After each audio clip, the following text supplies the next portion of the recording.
Chapter 1082. What are you looking at? Wuxia was the last to arrive. His middle-aged man attire seemed out of place. He had a cigarette in his mouth as he followed Qin Mo's line of sight. It was rare to see Qin Mo like this. She hadn't expected to see a familiar face. The cigarette in her mouth loosened. She turned back to look at Qin Mo, only to see that his eyes were as deep as the waves of the sea, bottomless. Princess leaped down from her arms, circling towards Qin Mo. Qin Mo sat there, holding the white cat up. When he turned towards Bo Jiu, he said in a deep voice, "Come here." Bo Jiu smiled. She had to admit that the Almighty's expression had pleased her. She finally understood why the Almighty liked to see others shocked. Seeing his little secretary being shocked was also a very satisfying thing. Bo Jiu lifted her legs and walked over.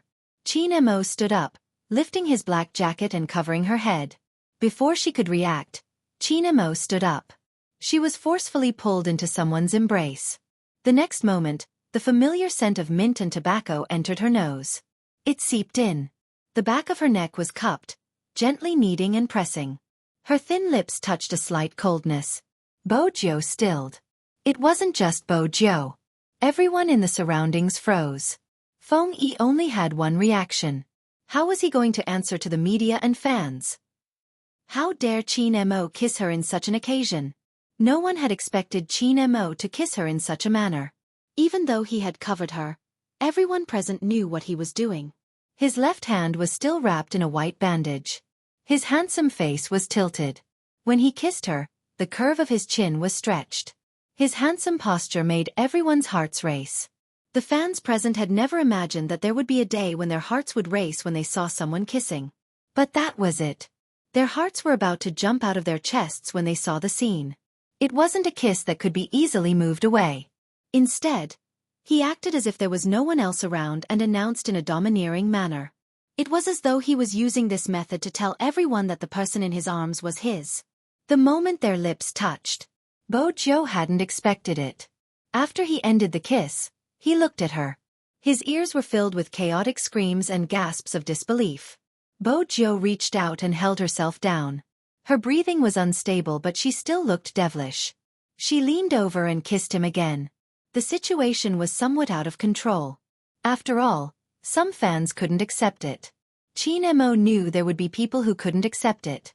But he didn't need to care who he was with and who he kissed. Some of Spade Z's fans had already recognized her as their Spade Z. After all, some of them had already known the secret of Big Spade being a girl during the competition. However, when he saw it with his own eyes, his heart was still very different. The person who waved the mouse single-handedly completed countless first kills and showed off the entire audience. It really was a girl.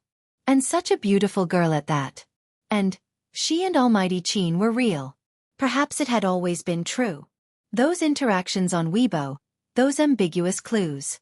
She could still remember the pink flush that rose from the bottom of her heart when the bed photo incident happened. It wasn't their imagination. It could even be said that their imagination wasn't even a tenth of the two of them. When Spade Z's fans looked at Bo Jiu, they smiled sincerely. But there were other fans. Some didn't think Bo Jiu was a girl. They didn't recognize the person that Almighty Qin had kissed in public. When they realized that it might be Spade Z, everyone had a different expression. What exactly was going on? Were the two of them really gay? What was with Spade Z cross-dressing? It wasn't easy to control. Feng Yi had to step up as his manager. This was probably Supreme Alliance's style. He thought of many reasons to appease the fans, but he didn't fabricate any of them. Instead, he explained clearly, Big Spade gave everyone a surprise. He used cross-dressing to bid farewell to everyone. As for the relationship between the team members, it is as you can see. At this moment, he didn't seem to care about what the fans really wanted. Actually, it was clear that if they were just a couple, they might be cute. But if you were really gay, they might not continue to be cute. But no matter what, this was Supreme Alliance. The Supreme Alliance that had many problems. How did it feel to have a heart that was about to explode? It was so sweet that it was like honey. For the fans who liked this pair, it was simply sugar among sugar. To the other fans, they would rather not have attended this farewell party. Of course, most of them liked it. Because all the presidents of the fan club only said one sentence to those people. This is a farewell party. We might never see Supreme Alliance with such a lineup again. When they heard this sentence, the other group of fans quietened down. They lifted their eyes and looked over in the direction of the voice. The clothes they were wearing weren't uniform. It wasn't like when they were playing games, where they would look at the same uniform and feel their blood boil. There was Shui Yaoyao, Coco, Feng Shang, Yin Wuyao, Lin Feng, Yun Hu, Spade Z, Almighty Qin. After today, Supreme Alliance would be 3 people short. The Feng Yun CP was about to break up. Almighty Qin's hand was badly injured and he might not be able to play games anymore. They seemed to have forgotten. What was their initial intention when they fell in love with these people? They wanted to see them play another game, even if it was just one game. There would always be that person in countless nights in your life, telling you that in this world, there were things that could be obtained with hard work. That person was Shui Yaoyao, who they had watched grow up. That person was Almighty Qin, who had turned the tide with his own strength. That person was the youngster who stood in front of the huge screen, his head slightly drooping because he had lost a game. No matter who they were with, it seemed to be their freedom. Especially when the 2 of them stood together, not afraid of anyone's gaze, their foreheads touching, a light smile at the corner of their lips. Some of the fans were relieved. They had never seen Almighty Qin smile like this, so gentle that it could melt all the ice and snow. He was simply looking at someone. Scorching, deep and doting. All of it finally turned into him pulling that person into his arms. With a faint smile he said, "Little hooligan." Bojo. Who kissed first? This was probably how love should be. It had nothing to do with gender. Chapter 1083. The situation was gradually under control. When it was about time, Feng Yi instructed the president of the fan club to guide the fans out of the venue. It was impossible for Bojo not to be photographed. After all, in such an environment, many things couldn't be avoided. Coupled with her cross-dressing appearance, it was truly breathtaking. The people who posted the photos were loyal Supreme Alliance fans. Basically, they were like this. Initially, when I saw Lin Feng's cross-dressing photo, I didn't think there would be a man more suited to cross-dressing than him. But now that I saw Big Spade, I realized what it meant by the pupil surpassing the master. She's so beautiful. Sob, sob, sob. Once such a photo was exposed, there would definitely be many people reposting it. The fans were interesting, tagging Lin Feng every time they reposted it. Gradually, the topic of discussion shifted from Spade Z being the only one cross-dressing to the fact that Supreme Alliance was probably the most cross-dressing team out of all the esports teams. Moreover, their outfits were outstanding. The other teams also reposted the photos of Spade Z cross-dressing. Xiangnan's Zhao Sanpang said directly, "What the F***CK? Little Spade. Tell me if you have an older or younger sister. If you do, tell me your contact details now." It was probably because of his words that she was roused up. Many experts in the esports industry followed suit. Their goal was to find Spade Z's older or younger sister as their girlfriend. Such discussions spread rapidly on the internet. The popularity of the reposts was obvious. There was another comment. "I have 2 goddesses now, one is Goddess Luoluo and the other is Big Spade. My goddess, oh no, my almighty is really beautiful. There's nothing wrong with that." As the other party involved, Luoluo replied and tagged Bojo. "Where did you buy the dress? Hurry and introduce me to the shop. In the future, you can wear this when we go shopping. No one will think you're a man." Someone immediately replied, for example, "My idol and goddess are going shopping together," and so on. Feng Yi didn't bother about it since it would be more natural to discuss in such a manner. Even if the media asked, he could reply normally, "It's a farewell party." He cross-dressed to bid farewell to his fans. He wouldn't say anything else. Some of the media knew about Lin Feng cross-dressing. Spade Z wouldn't find it strange anymore. In fact, even the members of Supreme Alliance didn't think too deeply about it. This could be seen from Lin Feng's performance. He sized her up, caressing his chin. Then he lifted his arm and placed it on her shoulder. "I have to say, you're still the best when it comes to cross-dressing. I, Lin Feng, admit defeat. From now on, I'll give you the title of the prettiest girl. You're so beautiful. It's suitable." Bojo arched a brow and was about to speak. Lin Feng heard a cold voice by his ear. You don't want your hand anymore? That kind of voice, even if it wasn't very close, would still make people feel pressured. Lin Feng's back stiffened.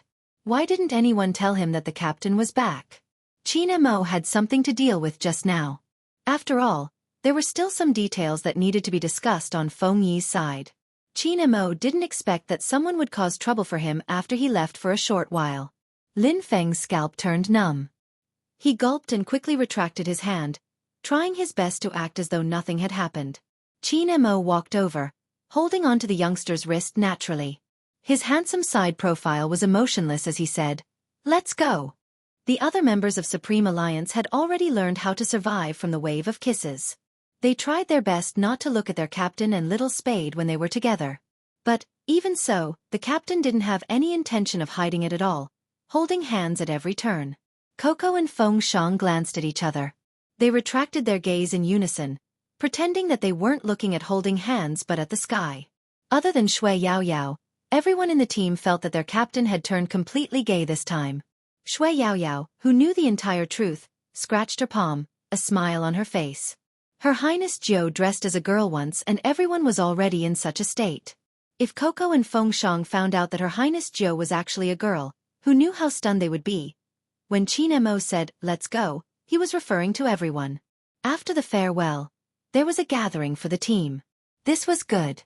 Since it was made public, there was no need for him to have any scruples. Even though the members of Supreme Alliance hadn't felt that their captain had any worries in the past, at least he wouldn't act like he was flaunting his affection. This was probably because Little Spade was dressed as a girl. The two of them were just sitting there casually. One of Qin Mo's hands was placed on the back of Bo Jio's chair while the other was pouring a glass of wine. There was an indescribable sense of intimacy. Lin Feng understood that it wouldn't be easy for him to have a brotherly chat with Little Spade. Hence, he took out his phone, lowering his head to type a message. "Tell me the truth.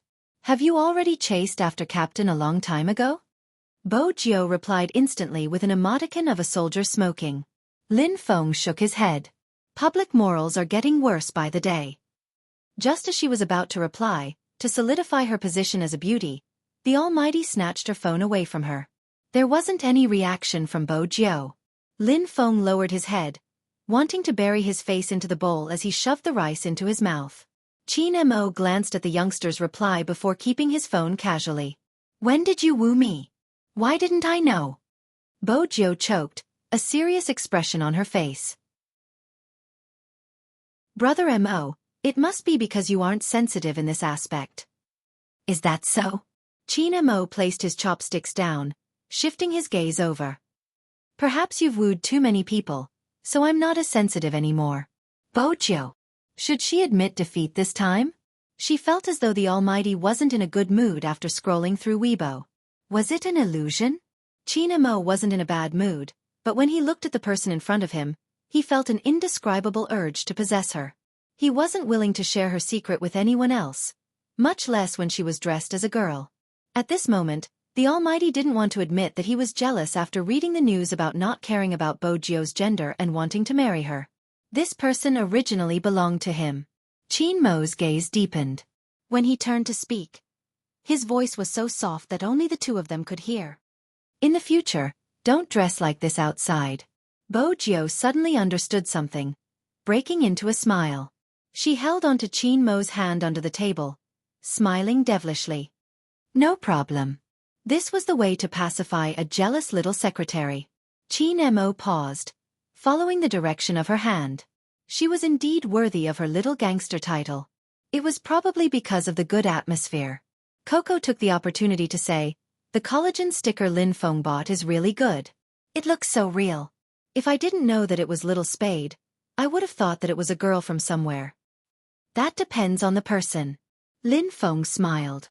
"Little Spade, why don't you go to the washroom and remove everything that needs to be removed? We can let them study the artifact of cross-dressing, the collagen sticker." At this point, Shui Yaoyao's face was a little red. She basically understood what they were talking about and was worried that there would be other problems. After all, Her Highness Jiu still had that secret. No one expected it. Dressed in a long black dress, Bo Jio lifted her left hand, supporting the side of her face. She smiled and said, "I didn't use it." Didn't use it? What did she mean? Everyone had a different reaction. Qin Mo's reaction was probably the calmest. His hand paused for a moment before returning to his nonchalant self. On the other hand, Shui Yaoyao seemed to understand what Her Highness Jiu was trying to do. Her eyes shook violently. Only Fengshang didn't understand, his face full of question marks. Yin Wuyao was leaning his head to light his cigarette. When he heard that, he turned to look at Bo Jiu. Lin Feng's gaze moved down. He seemed to be thinking for a moment. Then, realization dawned on his face. "Did you buy a better disguise yourself?" Yun, who was sitting beside him. From a certain perspective, he didn't think that was Little Spade's intention. "No," Bo Jiu spoke again. Her voice was neither soft nor heavy, carrying the unique quality of a youngster, clear and pleasant. "I didn't use anything." "You didn't use anything." At this moment, Lin Feng and Coco seemed to have realized something. The chopsticks in their hands fell onto the wooden table with a thud. Both of their expressions seemed to be in sync with each other. Nothing had been used. How could that place be round? The only explanation was, no, how was that possible? However, another voice rang out. This time it went straight to the heart. "Let me reintroduce myself. Spade Z, gender female, preference male." Bo Jiu's face was calm. "I didn't tell you previously due to some reasons. Now that the National League has ended, it's time to tell you this secret that I haven't told you all. It has to do with my family background. I have been dressing as a man since I was young."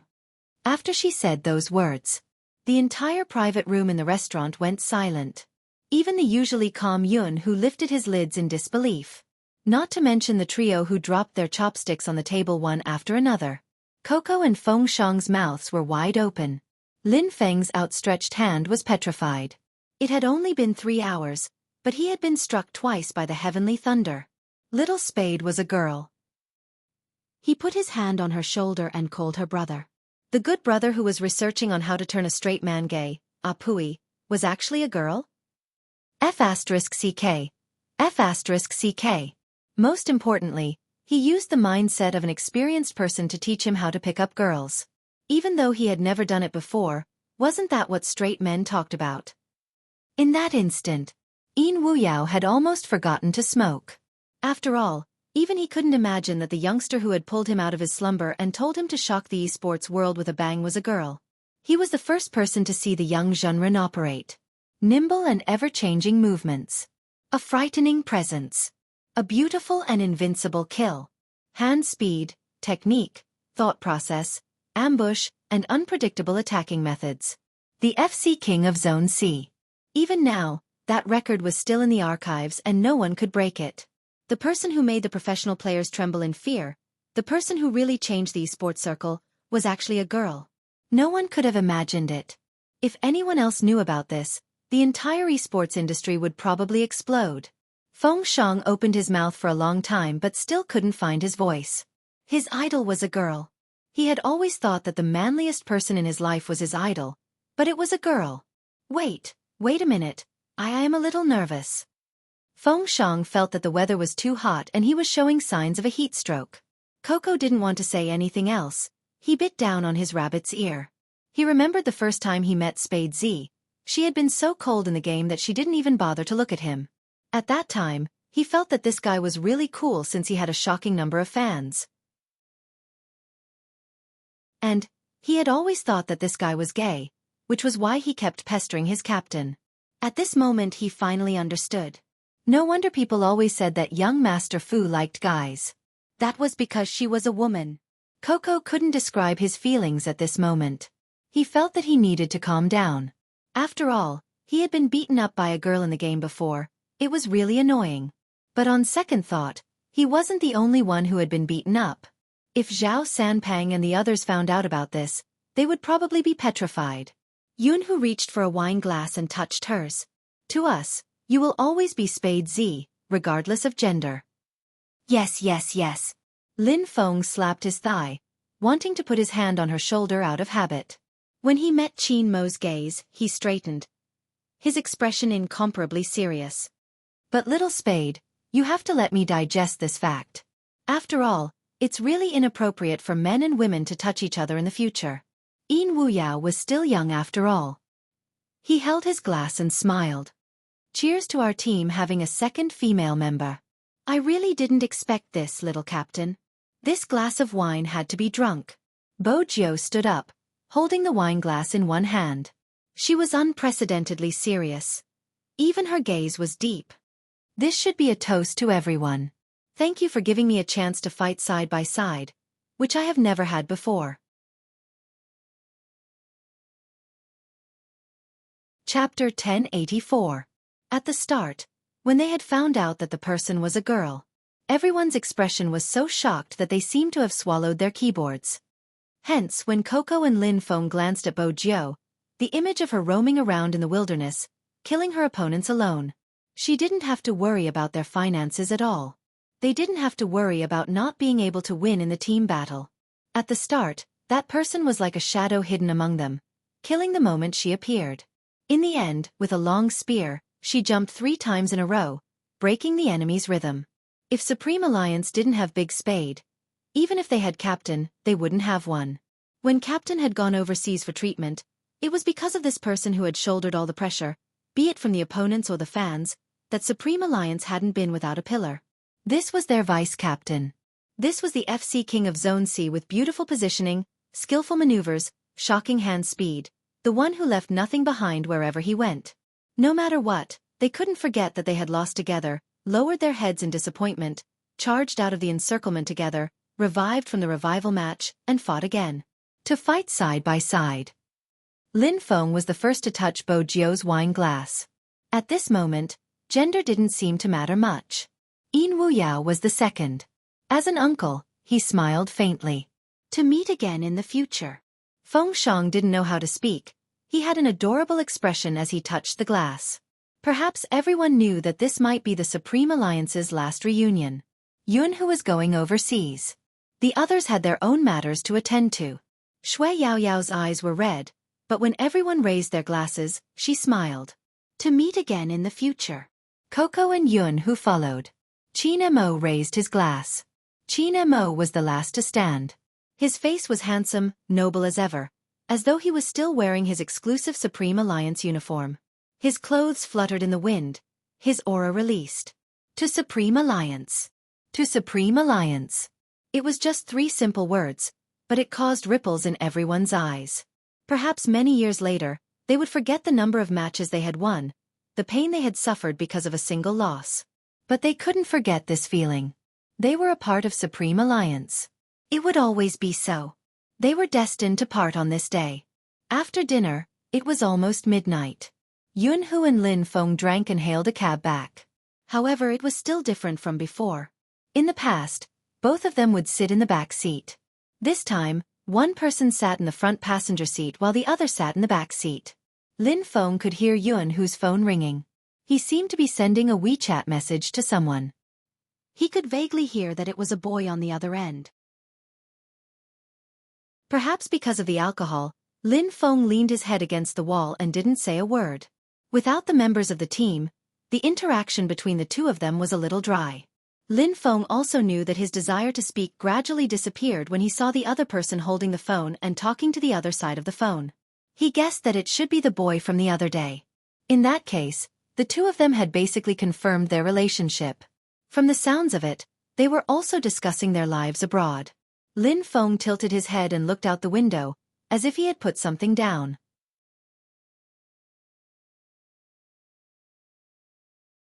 Chapter 1085. In that case, he didn't have to keep thinking about other possibilities. Lin Feng lifted his hand to press down his fringe.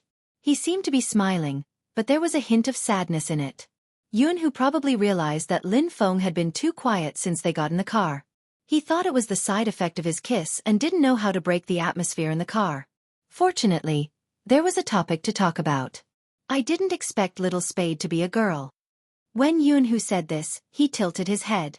Lin Feng knew that according to Lin Hu's personality, it was already very difficult for him to find a topic to talk about from someone else. In fact, it wasn't that troublesome. Since she had a boyfriend and was going overseas.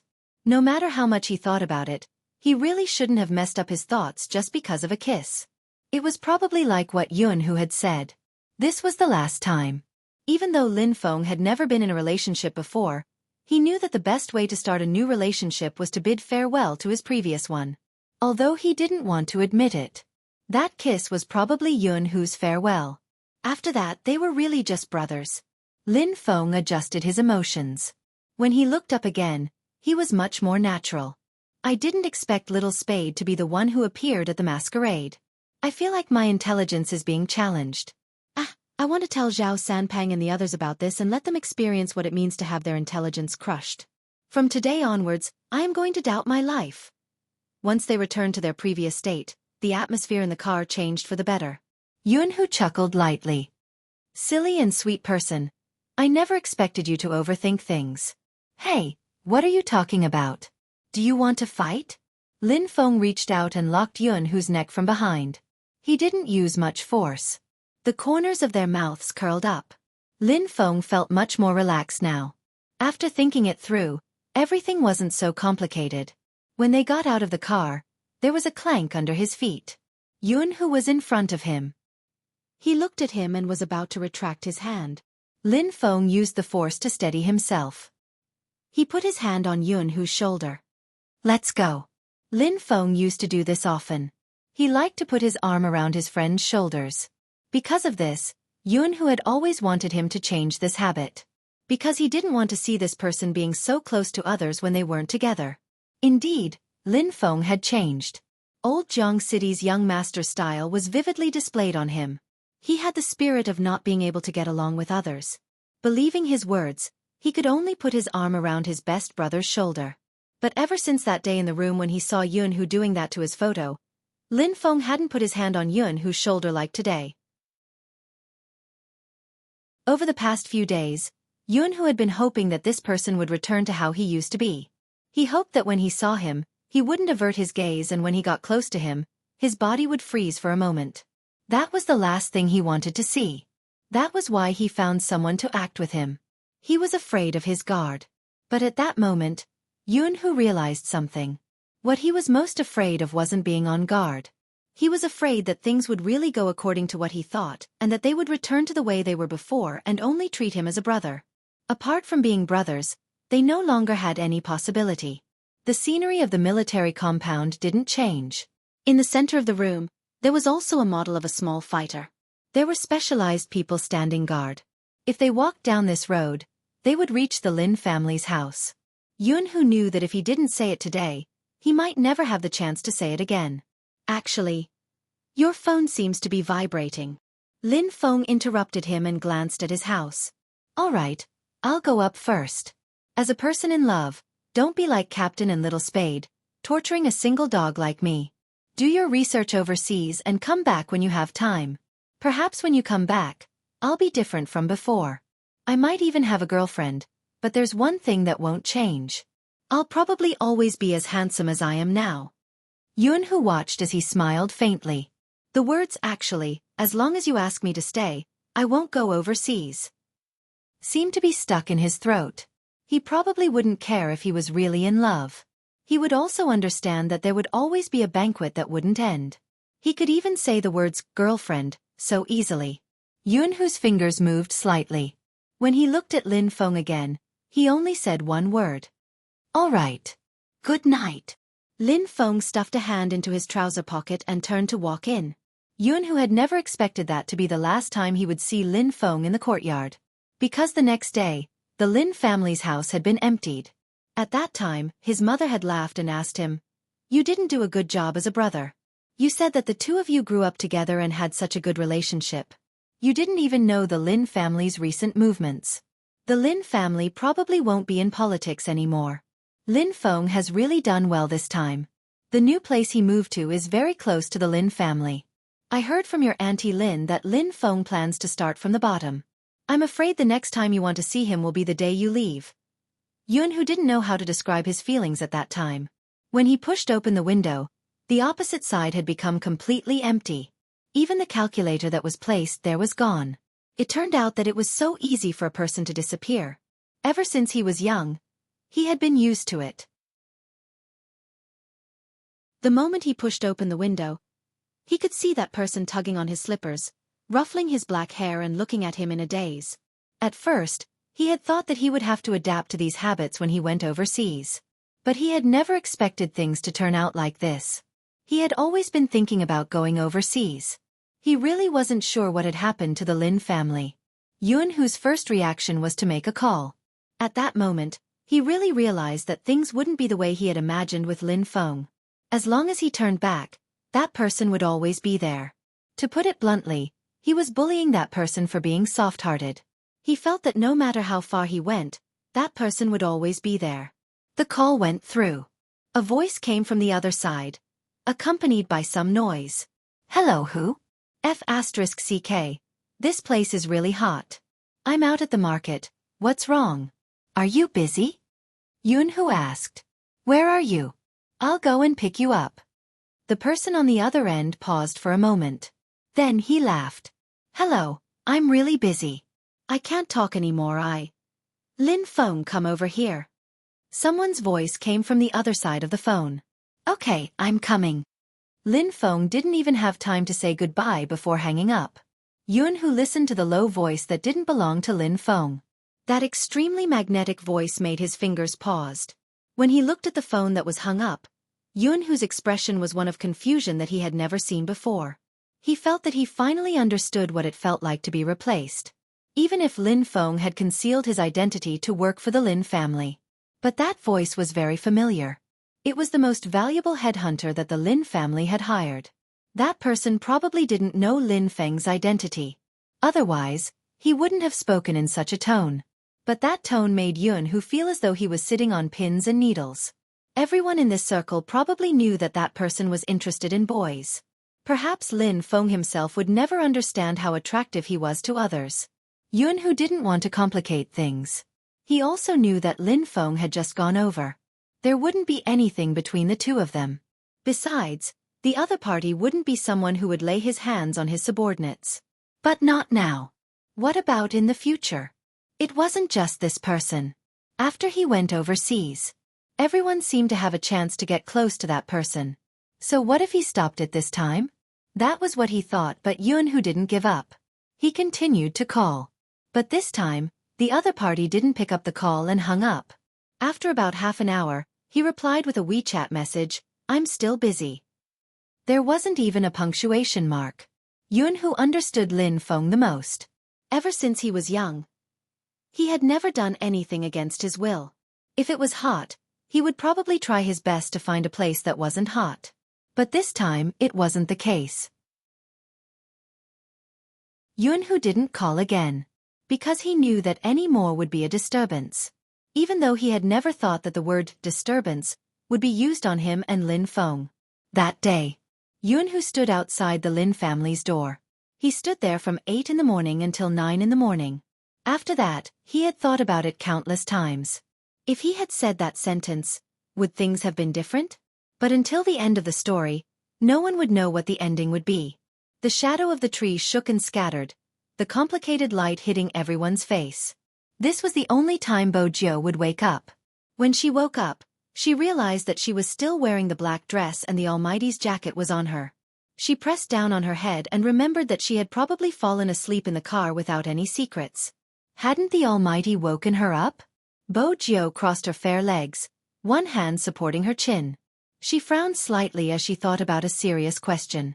How had the Almighty explained to Madame Zhang and the others? Why was she wearing female clothing when he was carrying her? What are you up to, sitting there alone? A magnetic voice came from the side of the door. It was Qin Mo. He was holding a tray with porridge, side dishes, and fried golden steamed buns on it. Bo Jiu straightened her back, a beautiful smile on her face. I just wanted to ask if Brother Mo saw Madame Zhang when he brought me in yesterday. No, Qin Mo replied faintly. Bo Jiu instantly relaxed. That's good, Madame Zhang wouldn't have to explain if she saw us. Indeed. Qin Mo sat by the side of the bed, pinching a lock of her black hair leisurely. His lips curved into a faint smile. But I met my mom.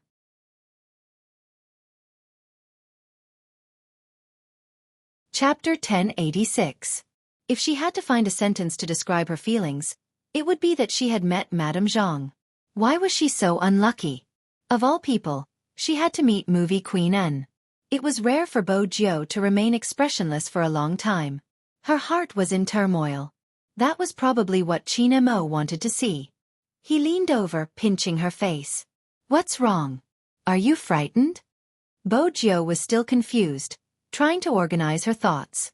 At the very least, she had to be more sincere in front of movie Queen N.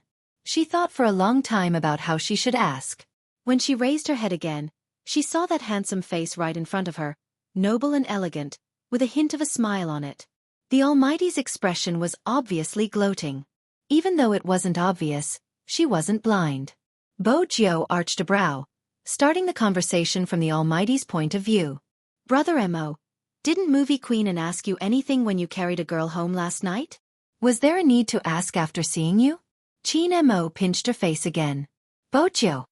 That wasn't a good reply. The Almighty hadn't said anything, returning the question back to her. What did movie Queen N say?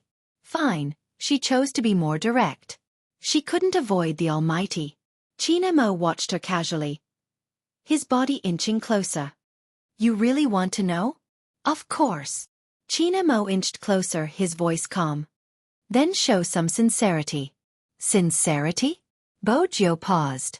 Qin Mo reached out and caressed her lips, his fingers caressing her lips. This was the scene Madame Zhang saw when she pushed the door open. The sunlight shone in, casting a faint layer of gold over the two equally beautiful people. Young master lifted her chin, about to kiss her but waiting for her to make the first move. The sound of cicadas faded. When Bo Jiu saw Madame Zhang, she straightened her back and smiled. She didn't feel awkward since her image as a gangster was already set. Hence, she called out lazily, Madame Zhang. Since movie Queen N had already seen it, she wasn't afraid of being seen by Madame Zhang. When Madame Zhang heard the girl's voice, she turned to look at her face.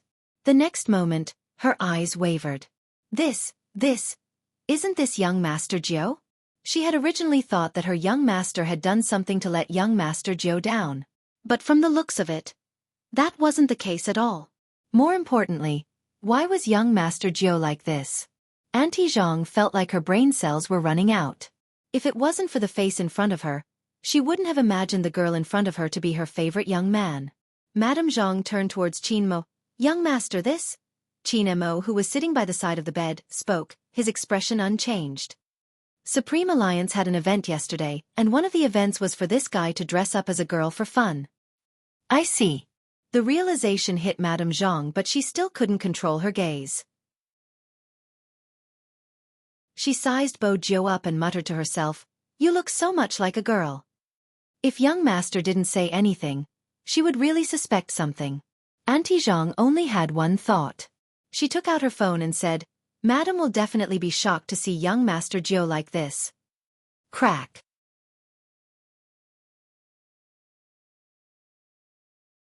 Chapter 1087. Qin Mo replied slowly. So what if I let you do it? Bo Jiu stilled. Did the Almighty know something? Was he testing her? She hadn't even made a move yet. How did the Almighty know her motive for going to America? Qin Mo arched a brow. Why? You didn't forget to kidnap me even in your dreams. Why aren't you speaking now? Did I say I wanted to kidnap you in my dreams? Bo Jiu retorted. Qin Mo stretched out his hand and patted her face gently. There was a faint smile on the corner of his mouth. More than once. Last night, when I hugged you, you said it 3 times. I didn't expect you to have such a hobby. She had really let it slip in her sleep. It seemed like her plan hadn't been exposed. The current situation was far better than she had imagined. She hadn't met movie Queen N yesterday. The Almighty had been setting her up. She didn't have to think about how to explain herself. But Madame Zhang was still listening. Hey, couldn't he save her some face? With that, Bo Jiu turned towards the direction where Madame Zhang had been standing. Only then did she realize that there was no one around. After taking the photos, Auntie Zhang saw that the two of them had something to talk about. So she took the photos and left excitedly. She didn't want to disturb the young master here. Which meant that they were the only ones left in the room. Since it was just the two of them. What else could she care about? Since the Almighty had requested for her to kidnap him, She could give it a try before heading over. The moment she thought about it, the real gangster appeared. "You're really willing to let me kidnap you?" Qin Mo watched her. Her excited expression didn't seem proper at all. "You can give it a try." The intelligent Bo Jiu quickly realized this was an opportunity. With a nimble flip, she pressed down on Qin Mo's right shoulder and pushed him onto the bed. She didn't remove her wig, her silky long hair falling with her movements, sweeping across Qin Mo's face. Qin Mo glanced up, his bandaged hand hanging by the side of the bed. He watched as she pressed him down, his gaze moving downwards. Today, Bo Jiu was wearing a knitted black dress. When she did this, not only were her fair collarbones exposed, even her curves and long snow-white legs were visible. Especially when he bent his long legs, he couldn't help but want to hold them in his hands. Qin Mo retracted his gaze, his eyes deepening by an inch. Something seemed to have reached a critical point. At this moment, Bo Jiu was still deep in thought about how to tie him up. By the time she reacted, the hand that was originally hanging by the side of the bed had already wrapped around her waist. His fingers slowly moved up, to her back and the back of her neck. Finally, his fingertips delved into her restlessly hot hair. Bo Jiu stopped abruptly. At that time, she could clearly feel the change in his breathing.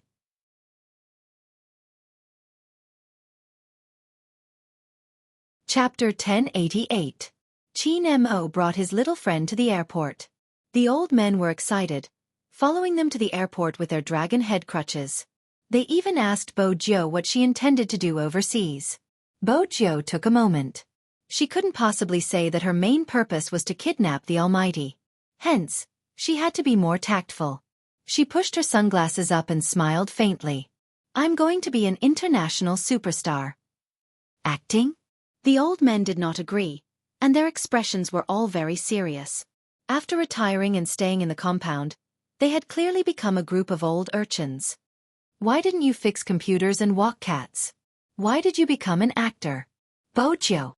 His words made sense, she couldn't refute him. Another old man tapped his dragon head crutches, his aura strong. "Old Wei, this little friend isn't fixing computers, he's playing games." "I know he's good at computers, right? Isn't it better to stay in the courtyard? There would be someone to help us move those water droplets. The one I'm raising will recognize this little friend." Qin Mo held onto his boarding pass, standing tall and slender. His lips lifted into a smile. "Grandfather Wei, you must be joking. Do you lack someone to help you move your water droplets? Wasn't there someone standing in front of your door to take care of your plants?" Old General Wei didn't wish to speak. He just liked the little friend next door who was giving him a cigarette while walking his cat. What was wrong with that? Qin Mo understood the old man's intentions. His smile didn't fade. He reached out and held onto her wrist, his voice calm. "Don't worry, I'll bring this fellow back and continue to send you cigarettes secretly. But you have to take care of your health. It's better to smoke less." Cough. After all, he was an elder, and old General Wei still had to maintain his dignity. "Go, remember your identity when you go abroad." Yes. This was probably the reason why Qin Mo was so likable. Even though he was cold and aloof, he hid his sharpness in front of his elders. He was humble and didn't seem cold at all. Instead, he was calm.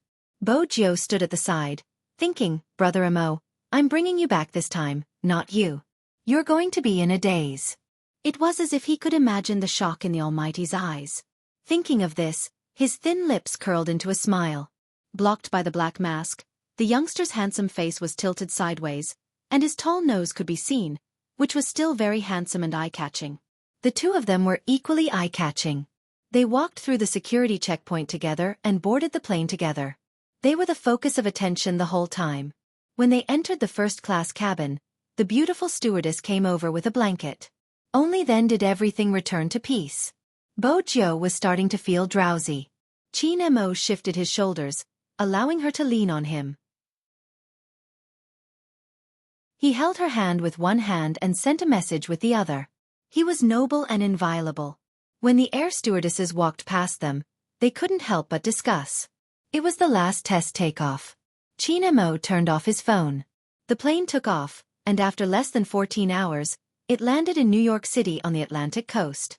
As the world's largest economic center, This city directly affected the global financial, media, politics, entertainment, and fashion world. As long as you drive on the avenue, you can see the world-famous Statue of Liberty. This city was filled with modern European-style buildings. The roads were wide and straight, and limited-edition convertible sports cars could be seen everywhere. There were also many famous schools in the city.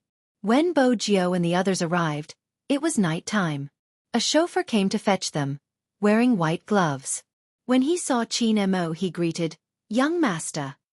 When she saw the Maserati parked by the roadside, Bo Jiao was almost certain that the Almighty was here to receive him was the Yin family's overseas influence. That was the case. The Almighty was indeed a favored son of heaven. There was no need to talk about the Qin family. They were a classic example of an upright young man. The Yin family only had one maternal grandson. It was no wonder the Almighty hadn't been moved when she had used money to buy him when they had been young. It was a pain to be too rich when one wanted to woo a girl. Bo Jiao opened the door and sat down. Qin Mo sat beside her. The moment they entered the car, she received a call. It was Movie Queen and had arrived 2 days ago and was removing her makeup on the set. She looked elegant, but she couldn't hide her happiness. "You can't take Jiao away, do you hear me?" "I won't. I'll send her over now." Qin Mo's voice was calm. He listened for a few more words before hanging up. The chauffeur spoke up. From the way he drove, one could tell that he had undergone proper etiquette training. "Young Master Jiao, have you ever been in New York before?" "No," Bo Jiao replied calmly. But when she saw the familiar streets, a mischievous glint appeared in her eyes. Especially when she saw the 2 police cars pass by each other, the corners of her mouth curled up. She seemed to be smiling, but it didn't seem like a smile, bringing out Zi's unique evil aura. That devilish aura was concealed by the neon lights that filled the sky. The chauffeur didn't notice anything amiss. Instead, he glanced at the youngster and smiled. "Young Master Jiao, in front of you is the famous Times Square. Do you see the largest billboard? The people that appear on it are definitely international celebrities. Every year, when we welcome the new year, more than 500,000 people would gather here to count down. It's a grand occasion." When Bo Jiao heard this, she reached out to caress the bridge of her nose. She couldn't tell him that she had fought with the Almighty here. That had been the first time they had fought. In front of the opera house, people had acted like they were in the movies. It was here that she had met her most feared opponent. But at that time, she hadn't known that the person who had almost destroyed her billboard was her pet. It was obvious that Qin Mo's memories were here. His gaze deepened. He turned back, his voice slow. "I thought that anyone who sees this place for the first time would be more or less shocked." "I'm shocked too." Bo Jiao stretched lazily. "But I'm still jet-lagged and can't perform well." With that, she leaned into Qin Mo's arms, lying on his long legs. She smiled faintly. "Sleep for a while more."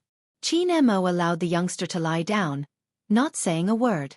On the other hand, the chauffeur's eyes widened. Fortunately, before his young master had arrived, he had heard many things. Otherwise, when he saw this scene, he would really wonder if he had seen a fake young master. The drive from the airport to the filming location took about 1.5 hours. Bo Jiao carried a black backpack and jumped out of the car. She was still wearing a large black mask. The cold moonlight shone into her eyes, bringing out the best in this place. "Once you're done, send me a message and I'll come fetch you." Qin Mo wound down the car window, his side profile handsome and elegant. Bo Jiao replied, "Okay." Then, he strolled into the crowded Star Creation Plaza. At this moment, another figure walked out from the side of the sports car. She stood beside the car and called out, "Young master." Qin Mo glanced up and said, "Follow her and only show yourself when necessary." "Yes." The silhouette didn't make a single sound as he walked. It was obvious that he had received specialized training. Qin Mo reached out and the car window rolled up. If he wanted to know what she was up to, he had to give her some freedom. Otherwise it would only backfire. After all, a certain someone would never stay there quietly. Especially when you let your guard down, she would always take the opportunity to scratch you. He knew that feeling well. It wasn't painful, but it would always be there. Qin Mo knew that she had already started planning her escape route. If there were many guesses in the past, after coming here, A certain someone's behavior had proven one point. She wanted to do something. Qin Mo played with the silver cigarette lighter in his hand. He turned his head and lit a cigarette. His voice was still calm. Let's go to the old place first. I need more information about Z. Yes, young master. The sleek black sports car drove into the bridge. It was at the biggest star creation base. Bo Jiu was thinking as she walked.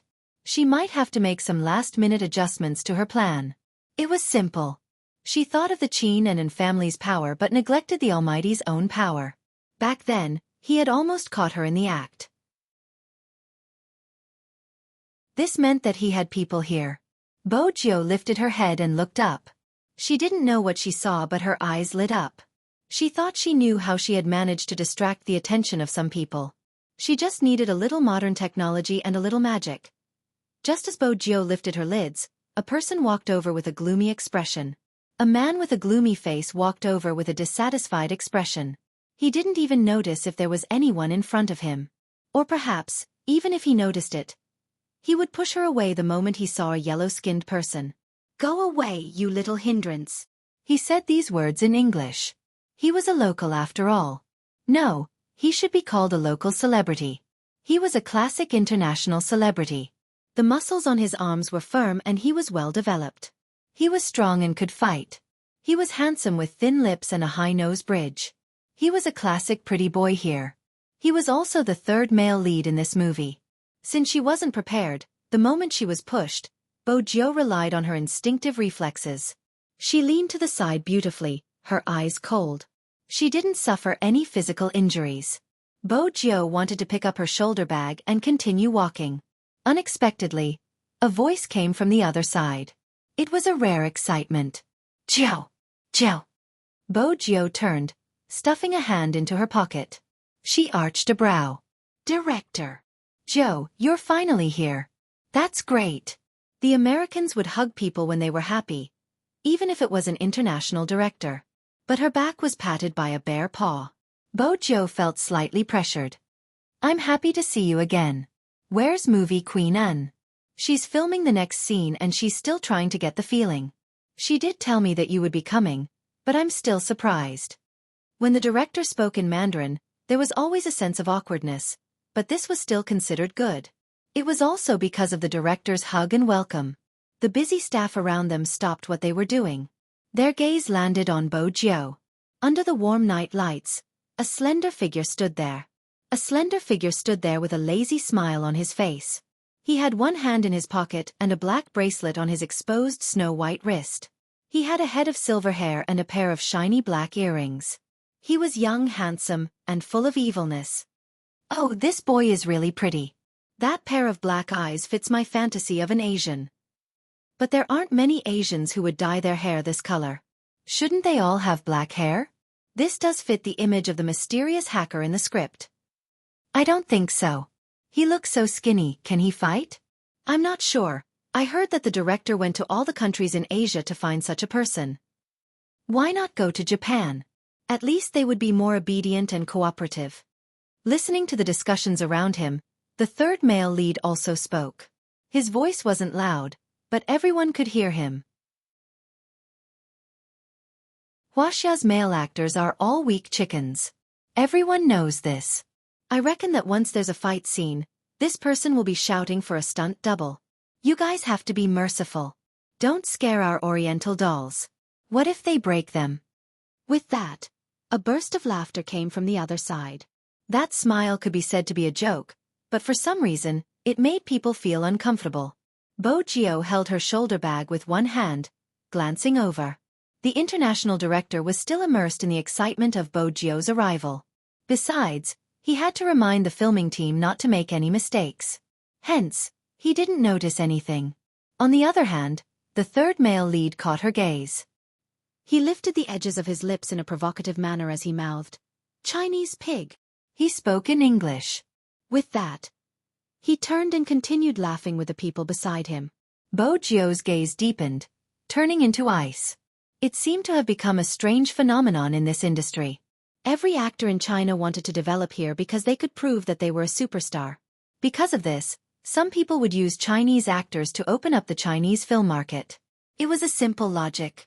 Some Chinese actors would advertise in China, saying that they would be acting in a certain blockbuster. But when the audience entered the cinema, they realized that they weren't actors at all, they were just passers-by. The more this was the case, the more people looked down on Chinese actors. Gradually, in this place where stars were created, there was a saying, Chinese actors are willing to play any role, whether it's to paint them beyond recognition or to have them accompany them throughout the entire process. As long as you arrange a role for them, they will definitely let you earn all the Chinese people's money. After all, movies nowadays do need Eastern elements for the audience to buy in.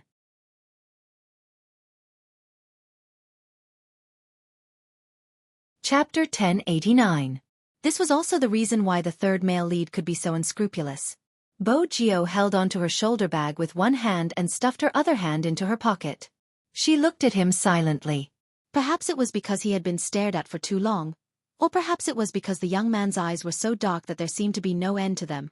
They were as deep as an ancient well, as if he was being stared at by something.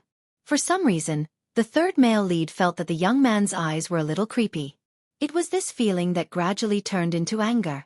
How dare AB** starred look at him with such a gaze? Did he know the rules? Did he know that every Chinese actor who came here had to respect them? Since he didn't know, he would teach him a lesson. The third male lead smiled at Bo Jio, the disdain and mockery in his smile obvious. The people around them were still laughing.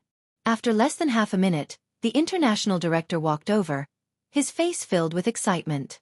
Come, take a look at the script. I'll get someone to explain the scene to you. Bo Jio retracted her gaze, her chin nodding. Who is he? You want to get to know Alan? The director laughed. That's great. The two of you have scenes together. His scenes haven't started yet. Why don't you get him to explain it to you? Bo Jio seemed to be thinking about something. She smiled mischievously. Sure. Alan, hey Alan. The director called out to the third male lead. The person called Alan walked over. He was indeed polite to the director. Even if he was hostile towards someone, he would hide it. The director patted his shoulder. Explain the scene to Jio. This is his first time acting. First time acting? Director, I'm really worried that even if I explain the scene to him, he wouldn't know how to act, Alan said jokingly.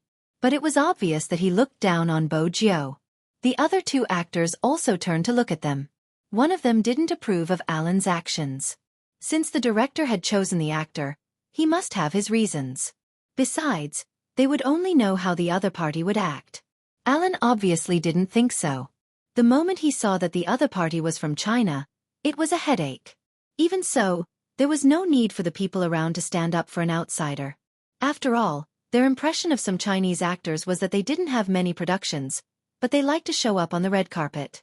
It was undeniable that there were still some outstanding actors. But to a certain extent, the person in front of him didn't have any acting skills. Here, acting skills were the deciding factor. The international director frowned and said, That's because you don't know Jio. He just needs to be himself in this movie. Since that's the case, then I'm indeed worried. Alan would not embarrass the director on such an occasion. He reached out and took out the script. Let me tell him about the scene between us first. The director smiled and patted his shoulder again. Someone called again. The director had no choice but to tell Bo Jio, I'll go get busy. Listen to the content and we'll start the rehearsal. All right. Bo Jio didn't seem to be affected at all. Her lips were curved into a faint smile. In that instant, Qin Mo's shadow could be seen on her. Have you been alone for too long? Even his temperament would be a little similar to that person. After the director left, Alan's expression changed. His face was full of mockery. Oh no, I forgot that you Chinese actors are extremely bad at English. Don't tell me that you can't understand what I'm saying after talking for so long? That would be really awkward. The people around them saw that Bo Jio didn't have much of a reaction. They thought she really didn't understand. Alan laughed again and placed the script at the side. I really don't understand where the director found such a dumb pig like you. You're wasting our time. Alan. Another actor couldn't stand it anymore and reminded him. Alan saw that the other actor was just a little smaller than him and didn't bother about him. Mind your own business. Right at this moment, the youngster spoke. She was still in the same lazy posture with one hand in her pocket. Her voice was pleasant and slow. You're the dumb pig. 5 words, calm and indifferent. Those present understood Chinese, so of course they understood the meaning of this sentence. Alan frowned. What? I said you were. The authentic British accent was filled with an indescribable magnetism. The young man's unique voice was like gurgling water, penetrating Alan's eardrums bit by bit.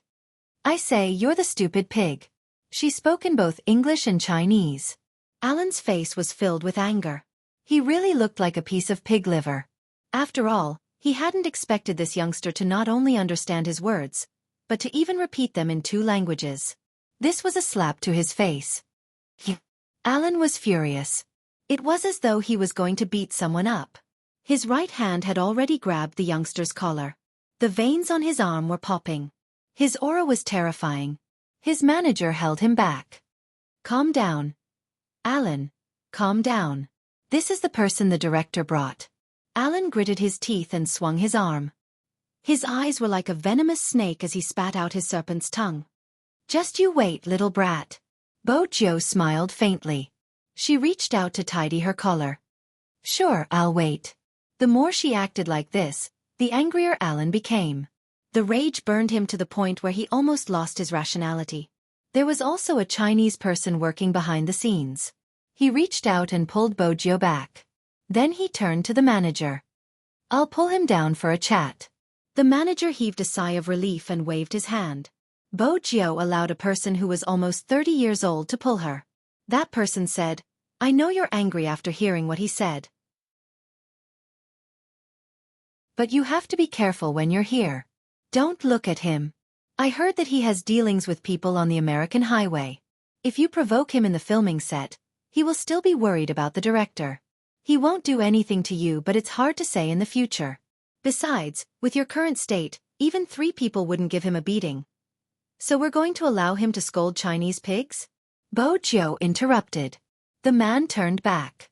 There were already some wrinkles at the corner of his eyes.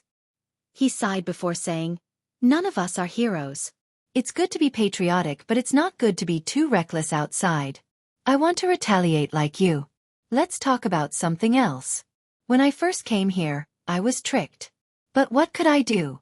My family's only money was used to send me overseas. Washing dishes here makes more money than in China. It wasn't easy for me to get a job, and I can send money back home every month. If I retaliate, it would mean losing my job. A rich young master like you probably doesn't know how hard it is for a Chinese to find a job in America. Some kind-hearted people will tip you when they see you dressed poorly and treat you well. But most of the time, it's a problem with the system. It's all about survival, do you understand? Bojo paused after hearing his words. Why don't you go back? The man didn't reply. He just shook his head. There wasn't a single person who didn't miss home. But more importantly, they had to support their families. Bojo knew that it was already good enough that he had pulled her away. After all, there were 2 people who didn't even care about her. They were probably worried about getting into trouble. That was normal. But she was the young master of a rich family. She didn't lack money and didn't need to support a family. She just needed to support an almighty.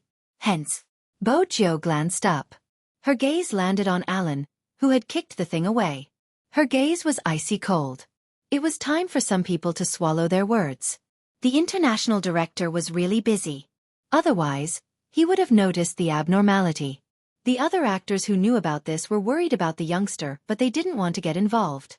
Alan was still watching Bojo from afar. His gaze was bloodthirsty. Someone walked over, wanting to help Bojo. I didn't expect your English to be so good. It was the local actor who had spoken up for Bojo. But I have the same reminder. Really, don't provoke Alan. Thank you. Bojo had grown up here. She knew there were good and bad people in every country. There was no doubt that bad people had to be beaten up. Other than Bojo, there was another Chinese actor. The actor probably walked through a lot of doors to get the role in his hand. He was standing beside Alan and saying, Don't make life difficult for people who don't have any qualities. You should know some people who don't know how high the heavens are. Alan didn't like any Wuxia people now, so he didn't appreciate the actor's words. He glared at the actor and sat back in his resting position. The male actor had no choice but to walk over to Bo Jiu. You should apologize to Alan. Don't you know you're representing China? Bo Jiu unwrapped a lollipop and placed it in her mouth. When she heard his words, she glanced up and asked calmly, "You still know about face? How refreshing." "You. What kind of manners are you?" The actor clenched his fists. Bo Jiu was devilish. "Why are you talking about manners with people who aren't human? Move aside, I don't have time to beat you up." The actor laughed. "Do you know how popular I am in China? You." "Oh?" Bo Jiu arched a brow. "I'm not sure. It seems like your definition of fire is bragging." The male actor's face darkened with anger. "You probably can't imagine how much my fans love me. As you can imagine, there will be fans like idols." Bo Jiu's voice was still lazy. "If not, why would there be someone like you?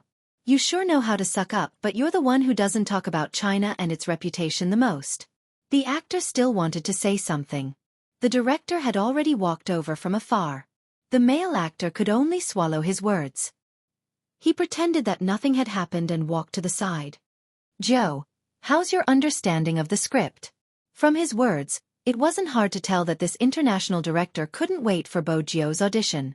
Bo Jiu lifted the script in her hands. "I just started." The international director was a little disappointed, but he knew that he had been too impatient.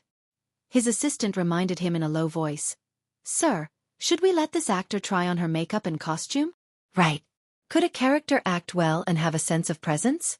Other than skilled acting skills and her own looks, there was another important factor. It was what people in the industry called fixing the makeup.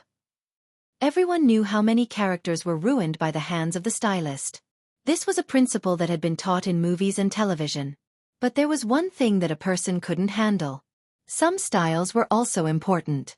Even though the director had a lot of say in the production team. But from the looks of Bo Jiu's character, she was the male god in many people's hearts even though she wasn't the male lead. But this character had an unimaginable amount of support online. A mysterious hacker who came and went without a trace, good and evil at the same time. People could only imagine how this character would look like based on descriptions. Indeed, from the height and age, this youngster in front of them fit the description. It was said that the screenwriter of this novel was based on the hacker Z who had been popular in the entire Fifth Avenue back then. They had only heard of that person but had never seen him before. But according to the description of the police, he was indeed around this height and looked very young. But no one knew the details. The screenwriter added in his own imagination and described him as a beautiful youngster with Eastern blood. The original sentence in the novel was described as follows. The night breeze blew past. The youngster's messy short hair didn't make him dispirited. Instead, it added to his noble aura. He was like an Eastern vampire aristocrat. The pure black windbreaker with a hood covered his face, revealing only the curve of his chin. But that curve was enough to leave people with endless fantasies about his handsomeness. Hence, the youngster's appearance was passable. Even in this production team with a superstar, he was exceptionally good-looking. But the assistant felt that the youngster was a little too soft compared to the character he was going to be acting. Would he be able to bring out the aura of the character after he wore the costume? After the assistant's reminder, the director remembered. "All right, fixing the makeup. Joe, go and put on your makeup and clothes first. You just have to take a look at the script during this time. We'll be going through the scenes later so that you can get used to the rhythm here. It's fine if you can't remember your lines." Bo Jiu smiled and asked, "Which scene?" "Which scene?" The international director was still hesitant. At the start, he had wanted Jiu and En to act together so that he could get used to the scene faster. But now that En had finally found the feeling from the previous scene, he had to act for a while more. He caressed his chin, his fingers moving.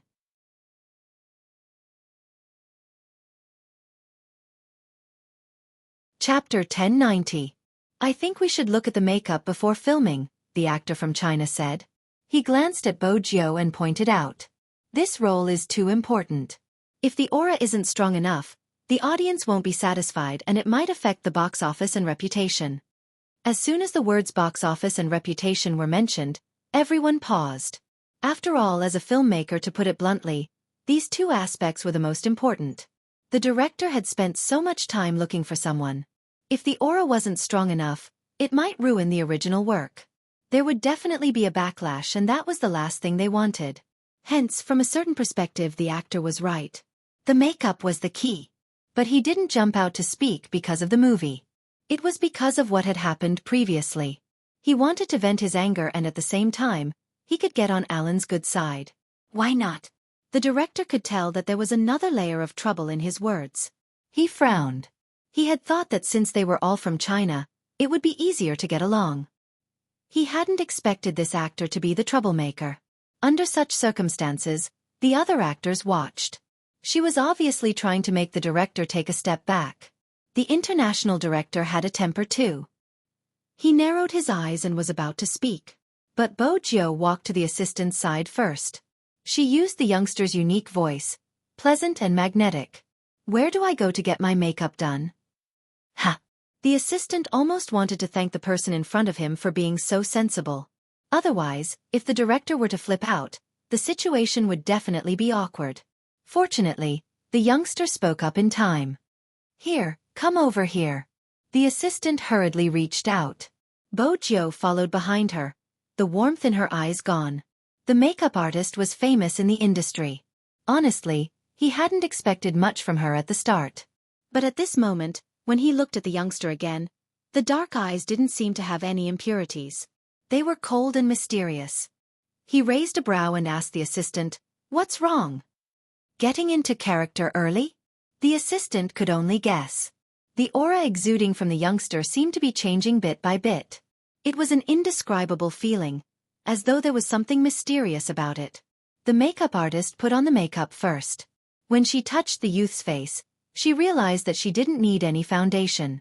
After all, the youth's skin was too good. It was as white as jade, and there was a kind of silky coolness when she touched it. It was easy to think of Oriental porcelain. Bo Jiu seemed to have noticed the pause in her makeup artist's words. Bo Jiu lifted the corners of her eyes, the tiny tear mole appearing. "What is it?" "Ahem, nothing." The makeup artist was stunned. He would never admit that at that moment, he was a little dazed. It wasn't rare to see good-looking people in this industry, but it was rare to see someone like the youngster who had a blood-sucking aura. The youth was fair enough. His eyes were very dark. Her eyelashes and the bridge of her nose were impeccably perfect. Especially the youth's lips, which were very pale. The makeup artist suddenly had the thought of doing her makeup seriously. In fact, there was no need to draw much. The eyeliner and the increased brightness of the tiara were all to make the youngster's facial features stand out. One had to admit that some makeup could indeed make people as cold as ice in an instant. When the makeup artist saw the finished product, she couldn't help but widen her eyes.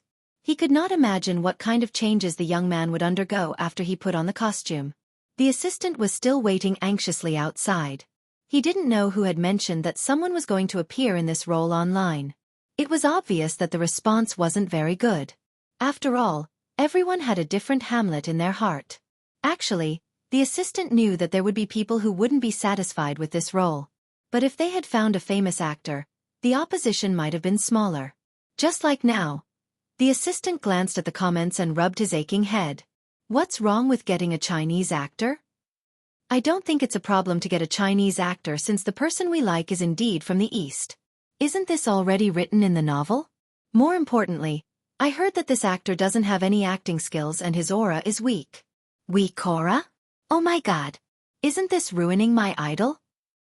To be honest, I really hope so. There's no other way. I was going to watch it, but now I've completely lost interest. The comments online would definitely not be good. That was normal. After all, everyone had expectations for the idol in their hearts. As the assistant, it was probably time to remind the director. Hence, she ran over and showed her phone to the director. Someone leaked the news? The director was very smart. He could tell that there was something fishy about it. After all, not many people knew that he had poached Joe to act in the movie. The assistant lowered his voice. It's not a matter of who leaked the news, but whether the actor you found can pass the most basic test. Alan stood at the side and could see how ugly the director's expression was. He glanced at his phone again and smiled smugly. Then, he glanced at the actor standing beside him. "Aren't you afraid of dealing with someone who comes from the same place as you?" "I didn't do anything. I just wanted everyone to know what was going on." Obviously, the actor was a White Lotus. Alan appreciated his sense of attachment to a hero who knew how to adapt to the situation. That was how a Chinese pig should be. The atmosphere was tense. The assistant kept raising her wrist to look at the time. There were too many staff here. Only those who were filming were at other locations. Most of the rest were here, including some of the main actors. The assistant was really worried that the effect would be too bad. When the director, before the assistant could finish analyzing the situation, the moment she looked up, she was completely stunned. Her hand holding the phone also squatted on the spot, and her mouth opened to a certain extent. Every inch of expression on his face was filled with intense amazement. The crowd followed her line of sight. The first thing that came into view was a slender figure in a black trench coat. Gradually, the youth walked out of the darkness. His silver hair was mostly covered by the hood of the coat, and only his face could be vaguely seen. He was handsome, cold, and had a hint of evil. He was wearing a white shirt, which was pulled to one side by the youth.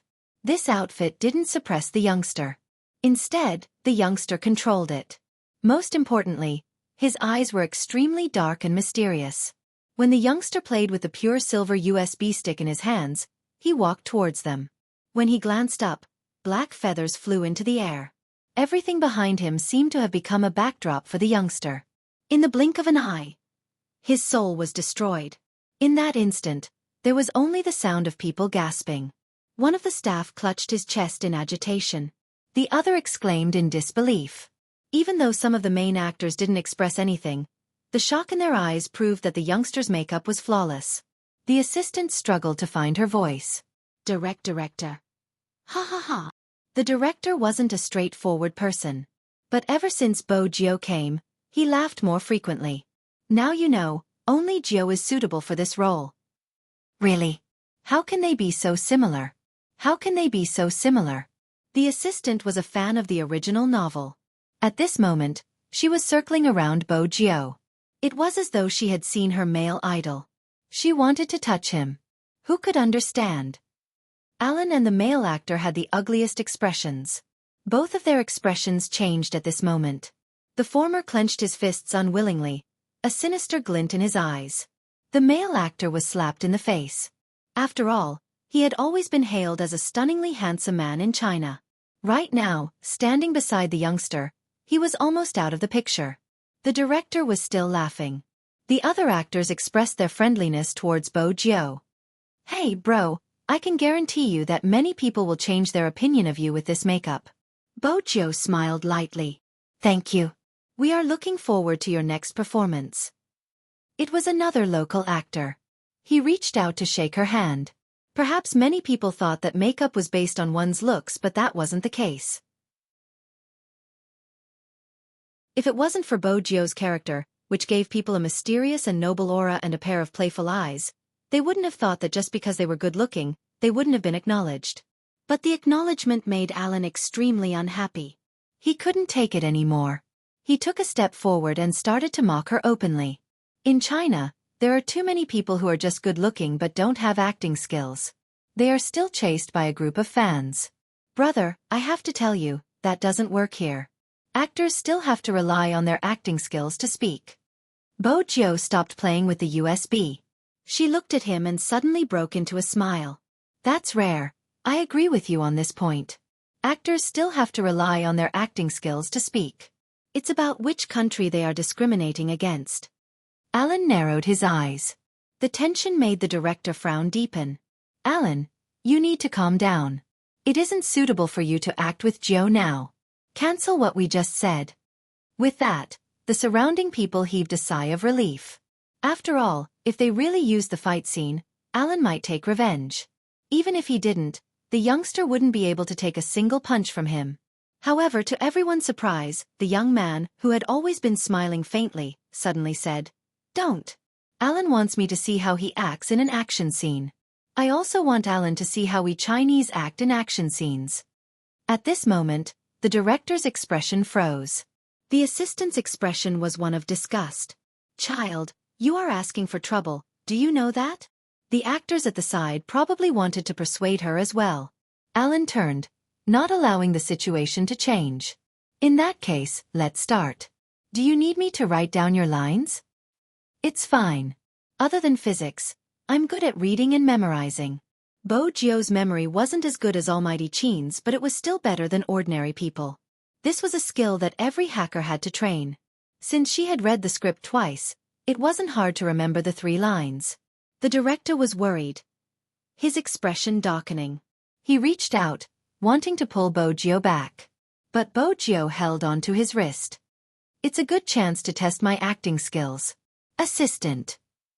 How does this look like you're trying out your acting skills? You're clearly trying to get yourself killed. Don't all good-looking people use their brains? How can you not see that Alan is so hostile towards you? How can someone with such a pure personality survive in this industry? You will definitely die without a corpse. Bo Jio didn't have to guess to know what the people around her were thinking. But at this moment, her attention was on Alan. Our Lord Jio was thinking about how to beat him to his heart's content. Both of them wanted their team positions. No matter how unwilling the director was, the 2 actors were already in position. He had no choice but to sit beside the camera operator.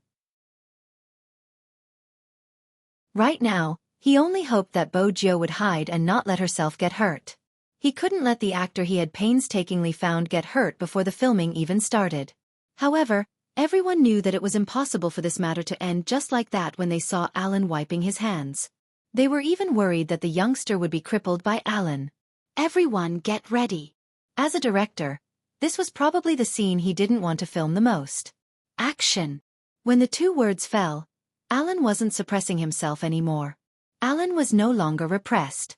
His emotions leaked out faster than his fist.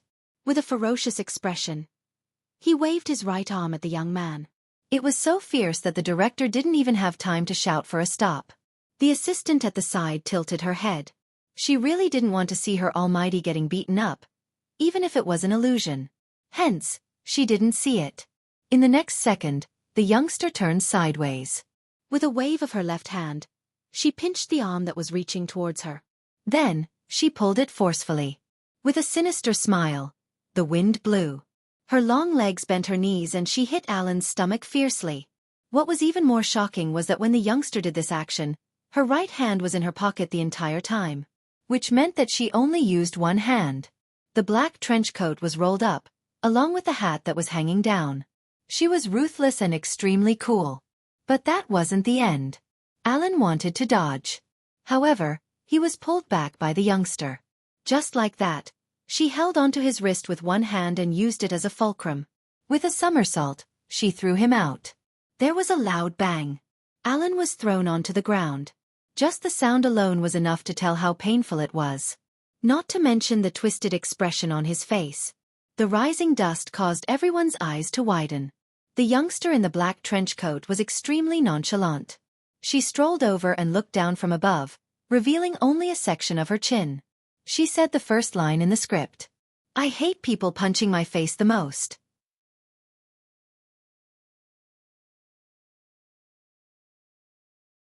Chapter 1091. The camera zoomed in. Even the master who filmed the scene was shocked by the scene, let alone the other people on the scene. The director was the first to react. He lowered his left hand, his face filled with excitement. Pass. One word. It pulled everyone back to their senses. That's great. That's really great. The director's surprise was obvious. The people at the side sighed. This is the first time I've seen someone fight so handsomely. Oh my God, I'm going to become an Asian fan. He's Chinese. Now I feel that Chinese men are sexy when they're manly. I really want to sleep with him. Oh baby, don't be like that. Chinese people are more reserved, you'll scare him away. Amidst the chaotic exclamations, the cameraman made a retracting motion. Alan's hand was still on his chest, moaning. The male actor and Alan's assistant ran over, working together to help him up. Alan didn't appreciate it, pushing the male actor away, his eyes still on the youngster, his hands clenched. When he saw everyone looking at him, his face turned red and white. He had lost to a Chinese pig in front of everyone. What was wrong with him? Alan was not convinced. He still wanted to get his face back, but anyone with a discerning eye could see how much pain he was in. After pushing the person who was supporting him away, Alan's breathing became unstable. From the start, Bo Jiu just stood there. Only when the other party came closer did she speak. This is the Chinese way of filming a fight scene. You made yourself sound so good at the start. You probably don't need to rest. I think I'm still online. We can take the chance to shoot the second part. Shoot the second part? Alan's assistant was the first to shake his head. No, this method is too barbaric. I have to bring my artist for treatment first. His words were directed at the director. The director didn't want to force him, even though Alan's attitude was a problem. But just as he was about to speak, Alan spoke, his tone cold. Alan spoke in a cold tone. I demand compensation from the production crew. I can't continue acting with such a violent actor. Violent? The director's assistant stood at the side with his eyes wide open. Was there something wrong with this person? He was the one who had chosen to act and fight with them. Now that he had lost, he said that they were violent? The director was also angry. He narrowed his eyes. From today onwards, you don't have to come anymore. Alan did not expect such an outcome. This movie was a big production. He had given up so many offers just for this movie. What right did the director have to make such a decision? Being kicked out of the cast in public was not something that could happen to him. Thinking of this, Alan swung his arm and strode towards the nanny van parked by the roadside. After getting in the car, he said to his assistant, "Get the media here." At this time, the assistant felt that it was inappropriate. The media is waiting for the film to be released.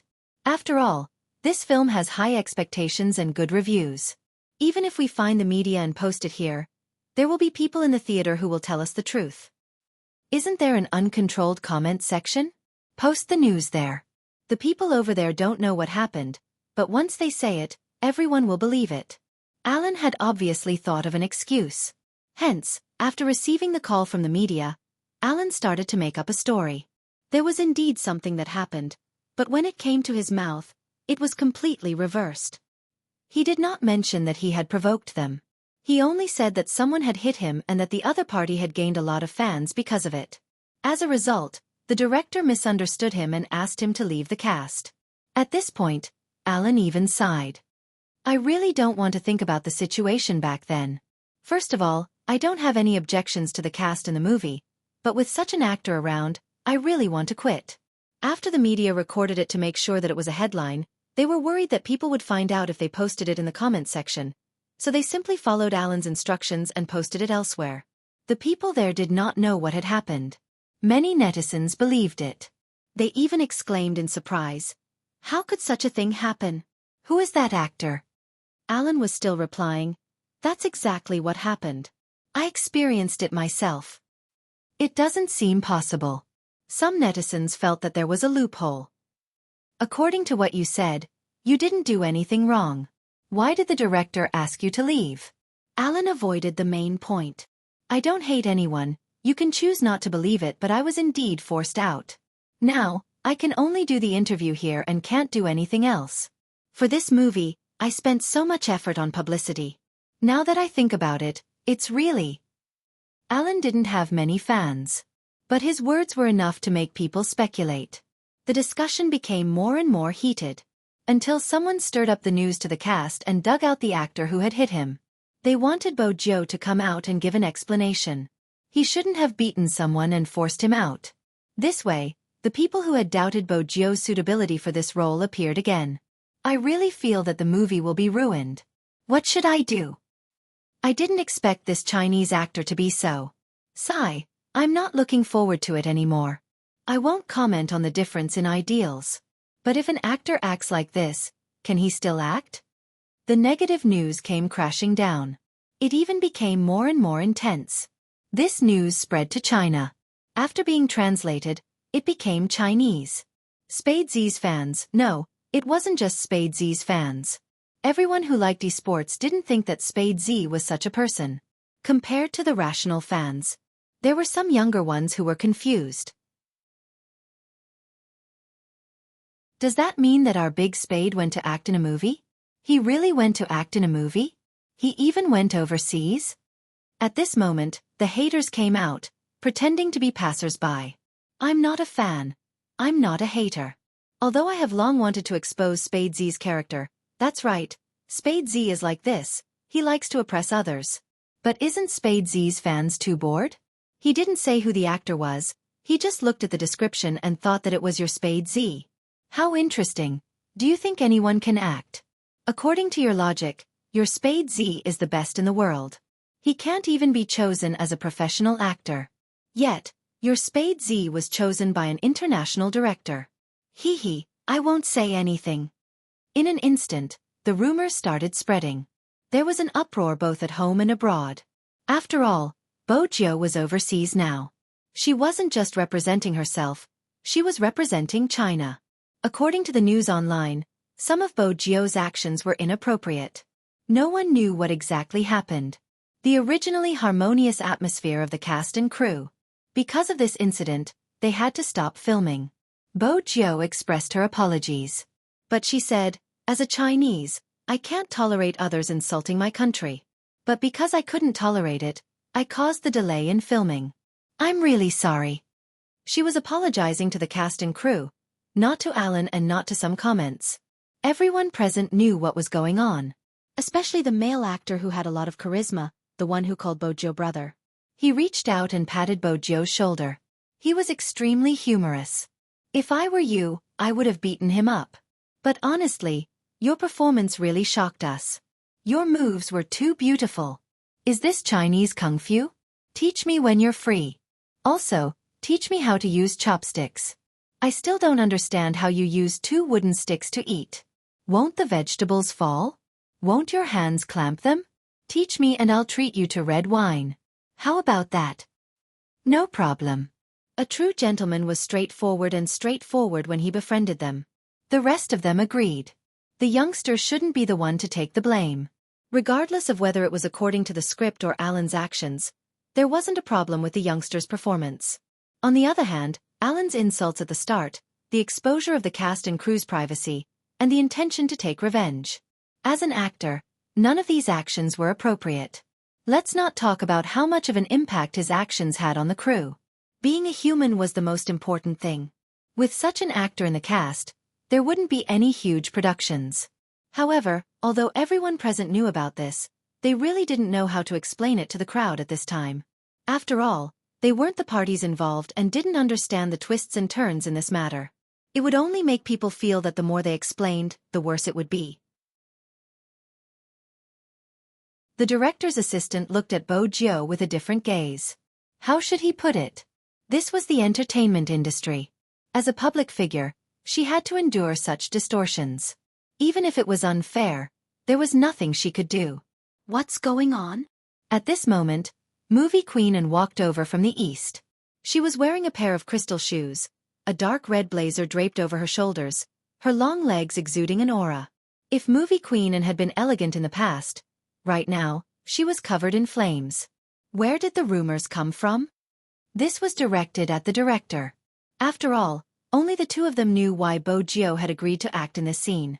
It was all because of Movie Queen and hadn't expected such a thing to happen the moment she brought her into the cast. She knew Jo well. Usually, when she made a move, it would be against her principles. It's my fault. The director was someone who dared to admit his mistakes. Because of this, he was able to guarantee the box office. I'll get the crew to make a statement to explain the entire situation. How? The assistant felt that it wasn't appropriate. Right at this moment. From afar, a Chinese man walked over with large strides. No one knew where he came from. He was wearing a black t-shirt, his shoes with a highlight and there seemed to be something hanging on his waist. He walked straight towards Wuxia. The rest of the people were stunned. Who was this person? A paparazzi? Where had he been hiding? None of them had noticed him? Was he here to interview someone? The director wanted to block the youngster instinctively. Wuxia took a step forward in surprise, her gaze landing on his waist. It was a military knife, a model used for survival in the wilderness. Even though it was only a small part, it was enough for Wuxia, who was familiar with such things, to lock onto it in an instant. Moreover, the person walked with a straight back and his movements were like a wild leopard. He had been in the cast for such a long time without being discovered. His anti-detection skills were extraordinary. Other than a soldier, no one else could do this. "Are you Brother Mo's man?" Bo Jiu asked before the man could speak. He paused before nodding his head and passing the phone to Bo Jiu. "This is the video I took just now. Young master asked me to pass it to you. Everything he said about you is recorded clearly in the video, from the moment you entered the set to the moment you started fighting. Also, if it wasn't for a mission, I would have wanted to beat him up as well. Thank you for your help." With that, he retreated without waiting for a response. The director understood Mandarin. When he heard this, he made a decision: post the video online and tell everyone that Alan was kicked out of the cast because of his character. He was clearly in the wrong, yet he still tried to distort the truth. "I don't want an actor like him." "Alright." The assistant took the phone and tapped on the cast's account. All the media outlets were allowed to speak and they could be sent to any location. There wasn't a single piece of news, just a simple description of the entire incident. While everyone was focused on the phone, Bo Jiu was thinking about something else. Yes, even though she hoped that this matter could be explained clearly, she wasn't representing herself. But compared to this, her attention was focused on something else. For instance, the Almighty had placed such a person beside her. What exactly was he trying to do? At this moment, Alan had already tasted the sweetness of the internet and started to fabricate even more recklessly. There was an actor who hadn't left. He was still in the cast but he didn't participate in the subsequent filming, so he didn't know about the video. Taking advantage of this wave, he reposted a comment on his country's official Weibo and posted, "Sigh, I'm in the cast too. I used to like a certain someone but now that I've seen him in person, my impression of him is decreasing. After all, we're overseas." This sentence seemed to prove that Spade Z was indeed the one who had tarnished the country's reputation. Many people couldn't hold it in anymore. Some media outlets started to join in, just as a large amount of negative news started to flow out. Spade Z's official Weibo had already been destroyed. At this moment, they had to hand it to Sister Turtle for contacting manager Feng in time. All the fans would have to wait for the official inquiry before replying. At this moment, many people felt the need to bite their lips. Otherwise, whatever they said or replied would become a topic of discussion. Moreover, before the accurate facts were released, they wouldn't defend their idol the moment they opened their mouths. Big Spade had once said that there were no idols in front of the country. It wasn't difficult to be such a fan. The difficult ones were the fans who already knew the ins and outs of the matter from Feng Yi. How could they continue waiting? They gritted their teeth and refused to say anything that was the truth. Finally, they didn't have to wait anymore.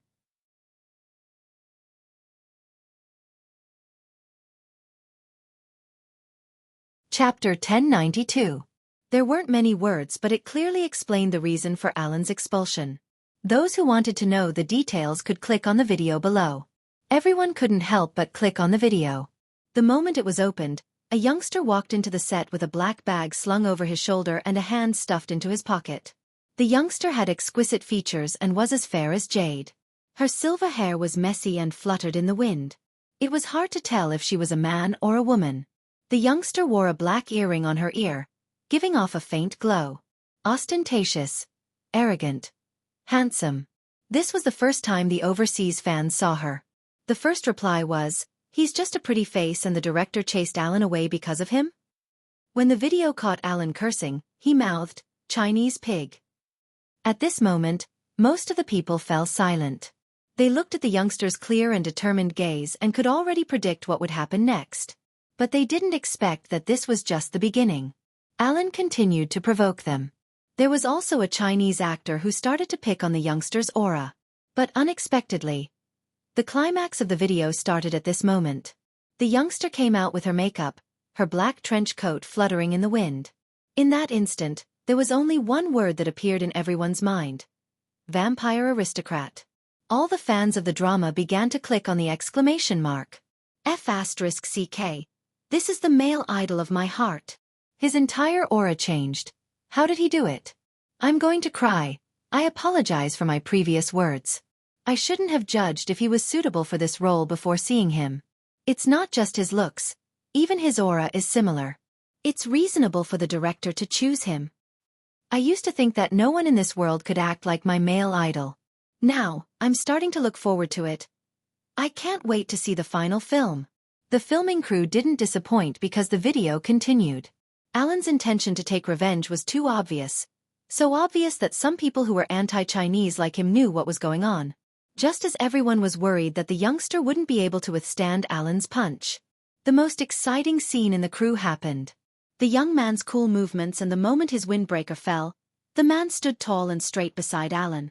From the bridge of his nose to his chin to his thin lips, a casual sentence became the fixed point. I hate people punching my face the most. And then the youngster said, "This is a Chinese fight scene." It was clearly telling Alan that those who insulted our country would be beaten.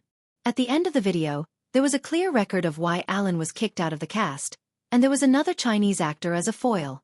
In an instant, the number of reposts of the video had reached a breaking point. Spades fans were the first to leave a comment.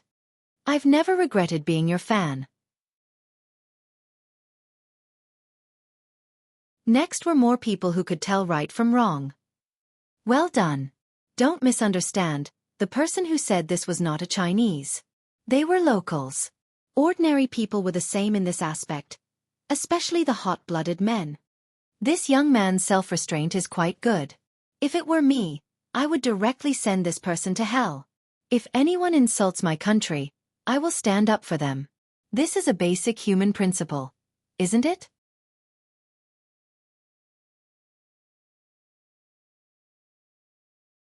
Chapter 1093. Both Wuxia and American websites went to Alan's side to comment. They just wanted to ask him this question. Alan, who was originally sitting and preparing to accept the second round of media interviews, suddenly changed the question. They had discussed how the other party had used a scheme to exclude him and get him kicked out of the crew. But the first thing the person said was, "Alan, I have to ask on behalf of everyone. How do you feel now? Especially your face." What did that mean? Alan thought that someone was concerned about his injury, so he said, "Don't worry, everyone. My face is not seriously injured." There was a sudden silence, and then all the staff laughed, including the host who was interviewing Alan. Alan frowned at the laughter and the look in their eyes. At that moment, his agent walked over with his phone. Alan asked again, "What are you all laughing at?"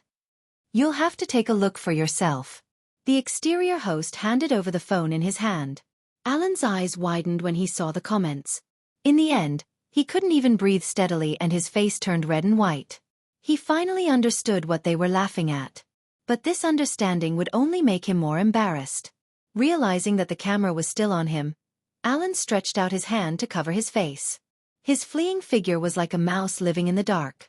Not only that, but through the video, the Wuxia audience also realized something. That was the other Wuxia actor in the video. Everything he had done and said had been seen by the crowd. From today onwards, I won't watch someone's show anymore. I'm in the same row. Not only because his flattering expression has embarrassed the Wuxia people, but also because he is distorting the truth. Everyone should have seen the message he sent. I just feel disgusted now. They are both Wuxia people, but I see the difference. Doesn't he feel guilty sending such a message? He said that because we are in Wuxia and don't know what is happening abroad, people are really not what they used to be. When others are fighting for their country's face, another person is here slandering them. The truth swept over like a storm. At first, the male actor was still happy because of the benefits and popularity. When he saw that something was wrong, his first reaction was to delete the message he sent. However, this person had obviously underestimated the power of the crowd. Delete my blog? I've already taken a screenshot and made it into a moving picture to share with everyone. He took out his phone and called his manager. You have to get me out of this. I'm not the one in the wrong. Even if someone was bullied, it would be Alan. Are these people crazy? Why can't they let me go? Think of a way. Spade Z must have some dirt on him. Help me dig it out and divert everyone's attention. Under normal circumstances, this was how the company operated. Even if the agent was put in a difficult position, she had to agree. After all, She had to save this kind of thing. Otherwise, why would the company hire her? The manager thought for about 3 minutes and prepared to leave. But before she could do anything, another headline appeared on China's website. The international movie queen personally released a statement to support Spade Z. Spade Z, even though he is overseas, he won't embarrass anyone. I am proud of his actions. When it comes to the country's honor, there is no tolerance. Some people are trying to distort the truth because their hearts are dirty and can't be saved. Movie queen and rarely spoke online. She was the goddess of countless fans, be it in China or overseas, from her looks to her acting skills and personality. She had always been elegant and firm. Many people still remembered that when she had first arrived in America, someone had asked her to be a bystander. This was what she had said. Before I came here, I was given the role of the second female lead. I'm sorry. I love acting and I want to bring Chinese culture here. But at the same time, please respect me. If you want me to be a bystander just to get the Chinese box office, I refuse to act. I have to be responsible to the audience. Admittedly, she hadn't gotten the role. But after that, as long as she acted in a role, it would always be amazing. Movie queen and didn't just gain the love of her countrymen, she also gained the respect of the American industry. They didn't try to cover everything with bias and invited her with sincerity until today. Movie queen Anne's bravery hadn't been extinguished. When the manager saw the news, she felt that there was no turning back. She was thinking of how to change the topic. However, the news that followed completely shattered her thoughts. It was from an official media outlet. There was a picture of the international superstar, Henry, smiling brightly as he hugged the shoulders of a silver-haired youngster. Below it were his own words in English. I got to know a new brother. He is extremely handsome. In terms of patriotism, we are the same. From him, I seem to have finally experienced the greatness of a great country. Young masters are like jade. So, we have decided to become sworn brothers today. All the words above were taught to me in Chinese by Jiu. He will also teach me Chinese Kung Fu. Cool. The media outlet commented, protecting the country and bringing glory to the country. This is how an idol should be. In that instant, the manager could almost imagine the outcome of her artist. What kind of person was he defaming? Putting aside the fact that he had the protection of the movie queen, he had become brothers with Henry after just one day. Moreover, what he had done was to protect the country and bring glory to the country. She couldn't be protected. Even the gods wouldn't be able to protect her artist. Alan was in the same situation. Because at this moment, it wasn't the Chinese audience who didn't accept him. It was the local audience who didn't accept him. They felt that he was despicable. The actors in the production team spoke up one after another. Those who were still mocking, Spade Z isn't a professional actor. Why would he be invited to act? Their faces were swollen from being slapped. The Chinese netizens were just about to end their comments. Just then, someone intercepted the comments left by some American netizens. The comment said, I can't describe my feelings right now. My idol seems to have come back to life. I just want to know when the main movie will be released. I can't wait to see the final movie. It's good that there's a trailer if there isn't a final movie. This youngster is too cool. He brought the character in the novel to life. Fans of the original novel asked if anyone has detailed information about this Asian youngster. I want to know more about him. What other dramas did he act in before? I can search for them. My friend in China said that he isn't an actor. Not an actor? Then ask your friend in China if they have any information about him. I want to know. When the Chinese netizens saw these comments, they wanted to tell them, don't ask your friend. Come to our Chinese website. We are going to do science, American friends. Spade Z's fans were dumbfounded. After all, they immediately accepted the fact that the youngster they liked, who held the mouse and beat up all the wild beasts, had suddenly become an actor that was loved by foreigners. They felt a little panicked and proud. When they saw the news on Weibo, they wanted to roll around on the bed. Only fans could understand this feeling. Yet, there were still some sarcastic comments. Isn't he playing games? Why did he turn into an actor? No wonder there was a farewell party. So, someone is short of money and wants to become an actor to earn money.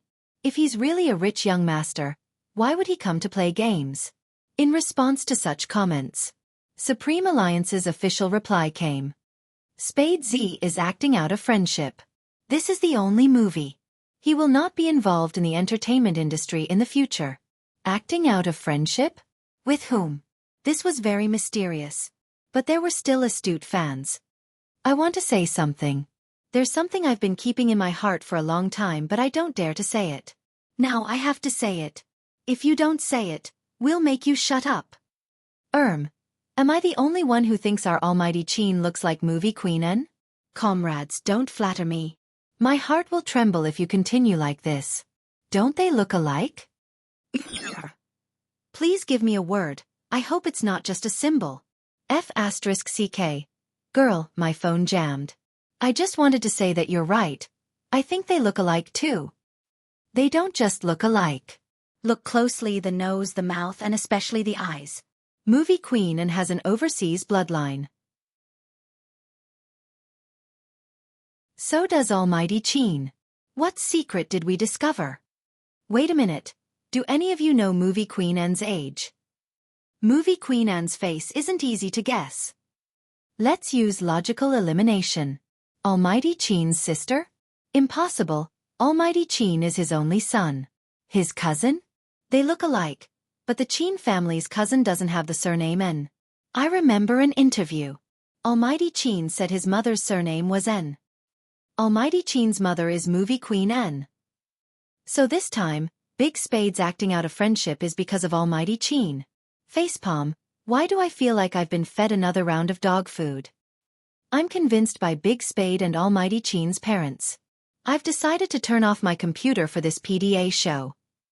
5 words are floating in the sky. Daughter-in-law meets mother-in-law. The CP fans felt that this candy was a little sweet. After all, from movie Queen Anne's words, they could hear her admiration for Big Spade. It was sweet everywhere.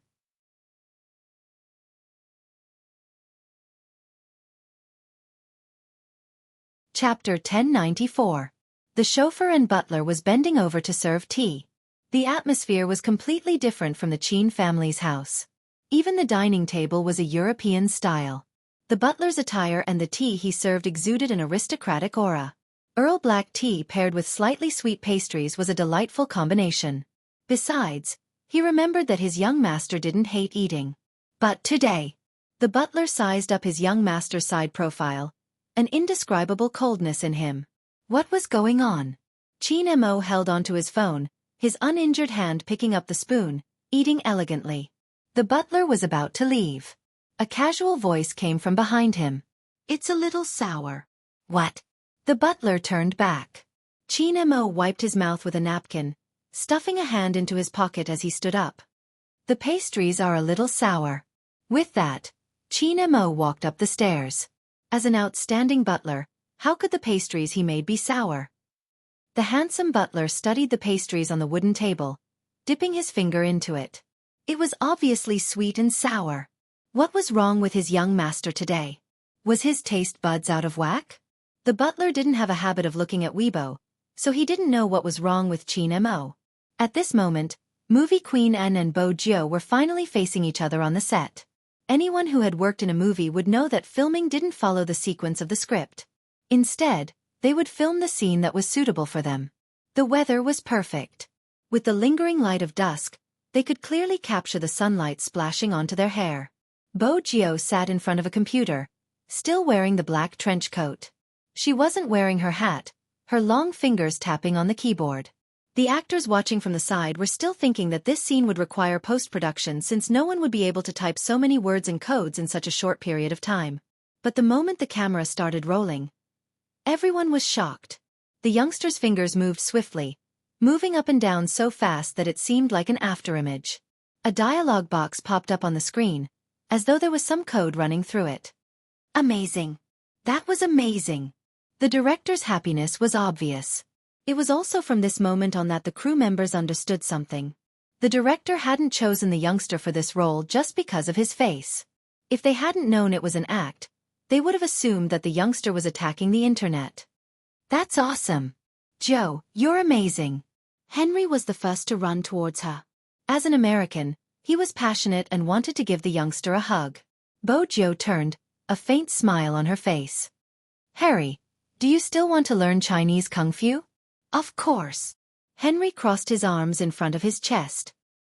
He was indeed very handsome when he smiled. Bo Jiu glanced up, her gaze landing on a spot.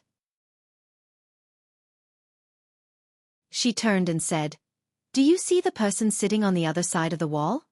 He's dressed in black. Before learning martial arts, you have to train your observation skills and reflexes. I'll go in to change my clothes later. You'll be in charge of diverting his attention." That's it? Henry didn't think it was real. Bo Jiu thought for a moment and pretended to take out a book from her bag. There were only 3 words written on it: Secret of Kung Fu. This is our family heirloom. I don't usually tell others, but I'm passing it to you now. Bo Jiu shrugged. You should believe me now, right? Harry gave him a thumbs up. Good brother. I'm going to train now. I'll start training after I'm done. Go ahead. Bo Jiu smiled. She waited for Henry to block someone's line of sight before she took the opportunity to move. She kicked the car with her long legs and climbed up the tree and over the wall. Her movements were agile. Henry still didn't know his main purpose. He saw his target staring at him like a wolf. As an actor, he successfully maintained the stalemate for 3 minutes. After 3 minutes, the other party finally changed to another spot. This way he should be able to pass. Henry thought about it and hit the Secret of Kung Fu in his hands. Excuse me? They were all physics questions.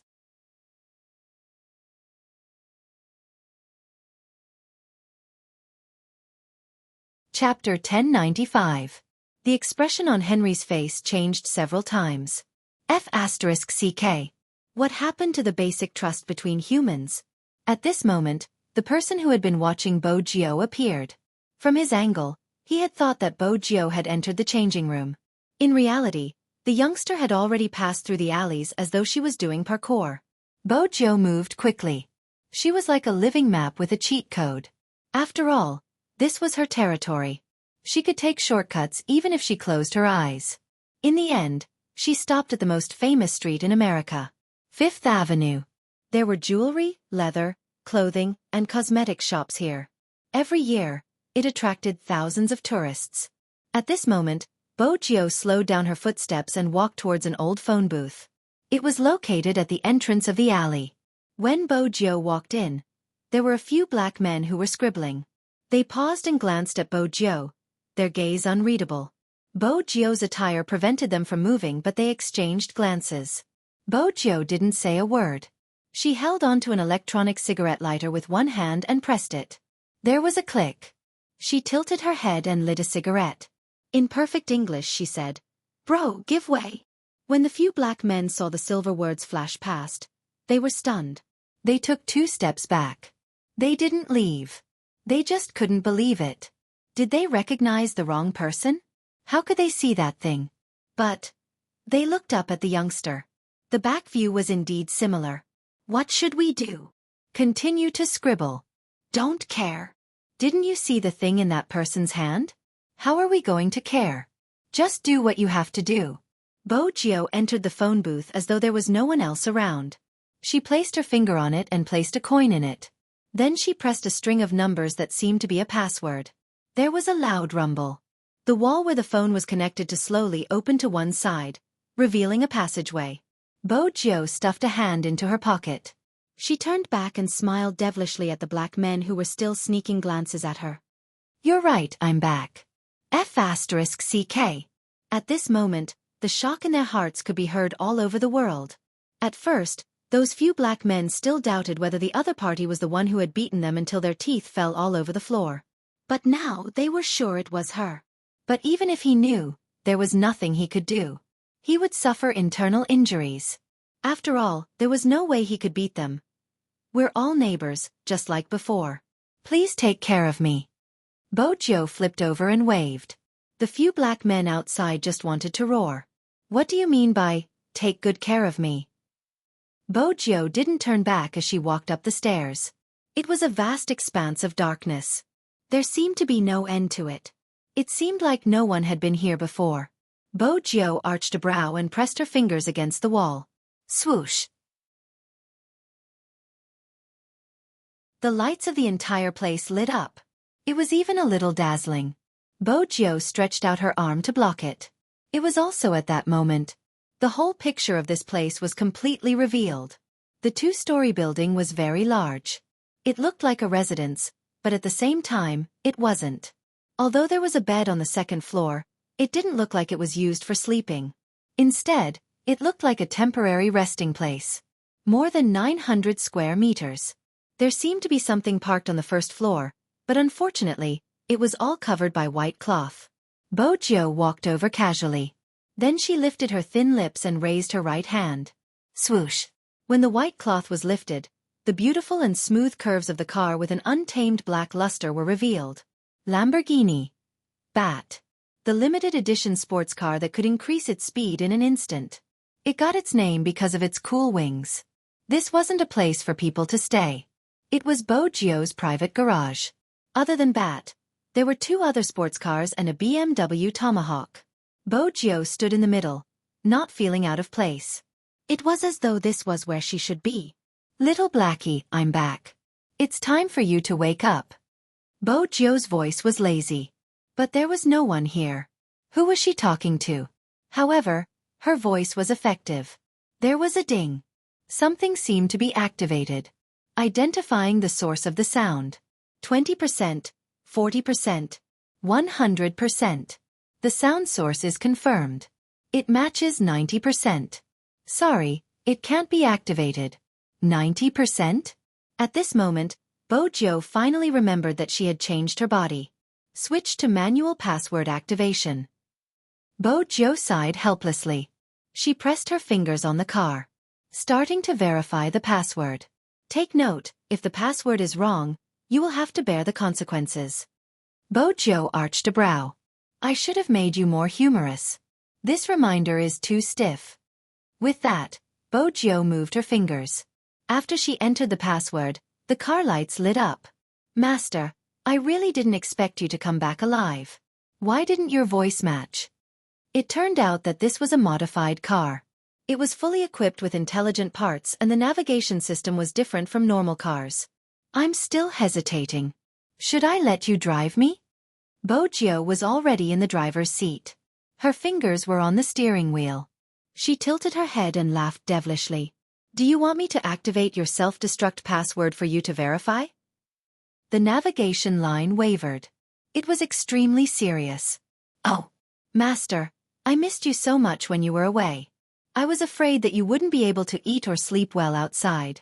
I was afraid that you would be seduced by some flirtatious little tch. As a car, I was really worried. You're good at steering with the wind. Bo Jiao patted the steering wheel. The navigation line wavered again. That's one of my many strengths. All right, reset the sound wave. Bo Jiao entered a string of password on the navigation system. We'll begin the sound wave identification. Reset. Password changed. Even the password has to be changed? Of course. All right, what's the voice password? Can you not stand up and masturbate? Sure, I'm very cultured now. I'm looking forward to Master's upbringing. I like you, Chinamo. What? The voice password is set to, I like you, Chinamo. Don't bully an intelligent system for being uncultured. It knew the feeling of liking someone through a search. Oh, Master, you really... Not saying anything, not saying anything. When the password was reset and the car started, all the lights in the garage lit up, including all the hidden doors. The scene was so cool that it seemed like it could only be seen in a movie. Bo Jiao turned her fingers. With a beautiful drift, she drove out of the garage. Who would have imagined that such a beautiful sports car would suddenly appear in an alley? The few black men bumped their heads. Once again, they confirmed that it was indeed that fellow. Same family. Bo Jiao only had to say 2 words before the intelligence system recognized her voice and navigated the entire route. She drove along the nearest road. First, she passed through the tall buildings on both sides of the road. Then, she flew towards the long bridge. That kind of speed and model would attract many people's attention when they passed by. It wasn't until the car drove further and further into the east that the surroundings gradually became covered with trees. She followed the road and pushed aside the rising light. Only the castle in the forest was left. The castle wasn't big, but it seemed to be from a long time ago. It was rumored that this was once owned by an aristocrat. Later on, the aristocrat declined and mortgaged the castle in the 19th century. Many people said that this was a mysterious place. The people who lived there must be the blood-sucking clan. If not, there wouldn't be so many roses outside. However, it was a place that everyone yearned for. During the day, when the sun shone and the roses bloomed, there would always be an old butler. In the afternoon, he would walk out with a pocket watch. He would check the time and then place a pot of Earl Black tea and exquisite pastries in the courtyard. However, what made people afraid to approach him was that beside those things, there was a jar. In the jar, there were either severed hands or legs. That wasn't all. The old butler actually used the scalpel in his hand to cut the pastries and put them into his mouth. That scene had already scared a lot of people who wanted to come here to visit. Even when the old butler saw a child and wanted to give him a piece of candy, he was scared to tears. He thought that nothing would change here. It was the same point again. The door of the castle opened. The old butler had white hair. He was dressed in a well-ironed suit and wore a pair of gold-rimmed glasses. He looked at the pocket watch in his hand and then scattered something to the white pigeon in the courtyard. Then, he turned and pushed the metal dining cart out. He placed the things in the middle of the courtyard. The weather is not bad. The old butler muttered to himself as if he was used to talking alone. He squinted at the sunlight jumping on the flowers and trees. He took a sip of tea leisurely and was about to cut the pastries. White pigeons flew everywhere and the sound of a car came from afar. The old butler frowned and muttered, "It's here again." When he stood up and was about to decline the guest, he saw the silhouette of the car and was shocked to the ground. One could clearly see that the sunlight was shaking violently in his eyes. The old butler had never lost his composure like this before. After all, the first word that came to everyone's mind when they saw him was seriousness. But at this moment, he even walked faster than usual. He didn't care if the teacup on the table fell to the ground. He just walked quickly out of the courtyard and waited for the car door to open. The car door did indeed open. A young man walked out from within. Silver hair? The old butler loosened his grip on the pocket watch. His eyes were full of disappointment. It wasn't the young master. He was thinking too much. But the next second, the teenager's voice came. "Grandpa Butler, I wonder if there are sweets to eat at this hour." The old butler was shocked. He looked at the teenager again. This appearance. That was impossible. He had been waiting for the young master to come back. But in his heart, he also knew that the young master was definitely in danger. Otherwise, there wouldn't be no news for so long.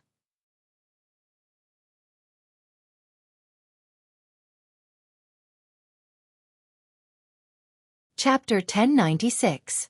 This isn't my body. Grandfather Butler, you're a big shot in the medical world and you only believe in science. But I can't explain this. My thoughts and memories, along with my mole, have been reborn into this body. The old butler was much calmer now. Take a seat. Bo Jio knew that Grandfather Butler wouldn't believe her immediately. She turned to look for help. "Little Blackie, help me say something." "Yes." The car lights lit up and the navigation ripples appeared. I don't know which little vixen has seduced Master's soul.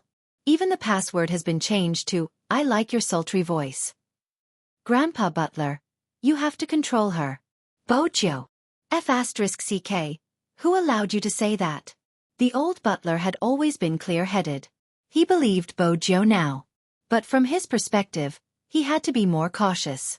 Especially after his young lord left. He had heard rumors that someone had impersonated his young lord before. Hence, stay for dinner? Bojo rubbed her forehead, troubled. This won't do, Grandfather Butler. I have something to do and have to head back. I know you don't believe me, but how about this? Since things have come to this, I can only expose your shortcomings and tell you that I'm the real one. For example, when we were young, you would bring me around to give sweets to the children. You said that bringing me along would make you more approachable. Otherwise, the children would cry the moment they saw you, which made you feel defeated. That's right, it's indeed a failure as a doctor. The old butler's veins popped. He started to clench his fists. If he had a walking stick in his hand, he would definitely hit her. Unexpectedly, The youngster was still as lovable and hateful as before. But immediately there was a twist. Even so, in my heart, Grandfather Butler has always been the most caring doctor. Bat. Everyone should know who he inherited his ability to act according to the situation. The old butler suppressed his laughter. Flattery won't work. I really can't have dinner. Bojo smiled mischievously. Grandfather Butler, you already know that I'm real. You just want me to have dinner with you. Don't worry, I'll bring someone over for dinner tomorrow night. The old butler was certain that she was his young lord.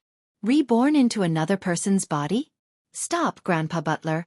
I'm not going to let you do physical research. Bojo raised her hands high, behaving like a rich young master. But I need Grandfather Butler to treat someone. The old butler humphed. Young master, shouldn't you first tell me why you haven't returned home for so long? Would you believe me if I told you I did it to woo a man? Bojo smiled. The old butler rubbed his forehead. How many times have I told you, young master, as a lady, you have to be more elegant. I will elegantly state that I want to kidnap him tomorrow. Bojo smiled. I need Grandfather Butler's help. The old butler was very smart. There are very few people that young master can't handle alone. Who is he? Bojo caressed her nose. Captain of the Special Forces, criminal psychologist, the only heir of the Qin family, grandson of the Yin family. These were layers upon layers of relationships. It made the old butler feel more and more headache. Is it the Yin family that I know? It's that Yin family. Bojo sat on the chair. They are rich, that's why I'm so passive.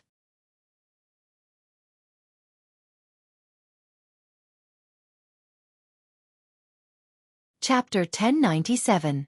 Bojo caressed her nose. The captain of the Special Forces, a criminal psychologist, the only heir of the Qin family and the grandson of the Yin family. There were so many layers of relationships. The old butler felt his head hurting. The Yin family that I know of? The Yin family. Bojo sat on the chair. They are rich, that's why I'm in such a passive position. The old butler glanced at his young lord's desolate expression, assuming that she was putting on a show. He placed his hands behind his back and spat out, "Tie her up." At the same time, at the Yin family mansion, a blond man with a hooked nose and a blade strolled in. He was in his late 30s, but Americans looked more mature than Chinese people of the same age.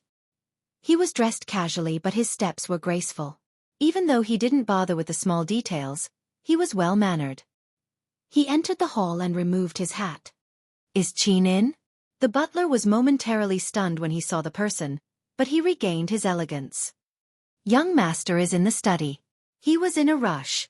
If Qin was back, he would definitely be able to solve the case on his hands. The wooden door to the study opened. Qin Mo glanced up, expecting to see the youngster who should be back by now. He hadn't expected to see an old friend. You left in such a hurry. I don't think it was just to send me a document. Qin Mo sat with his legs crossed, placing his pen on the table. It wasn't anyone else, it was the famous investigator from the FBI, Stephen. He sat on the chair. Qin, I encountered a difficult case and need your help. Qin Mo stood up, grabbing a newspaper from the coffee table. He flipped it open and glanced through it. Stephen couldn't sit still. Qin, I'm serious, this case is really strange, The criminal knows hypnosis. Qin Mo interrupted him calmly. He was still as handsome as ever. The crime scene has been destroyed. Your investigation isn't going in the right direction. Stephen's eyes widened. You saw the crime scene? How is that possible?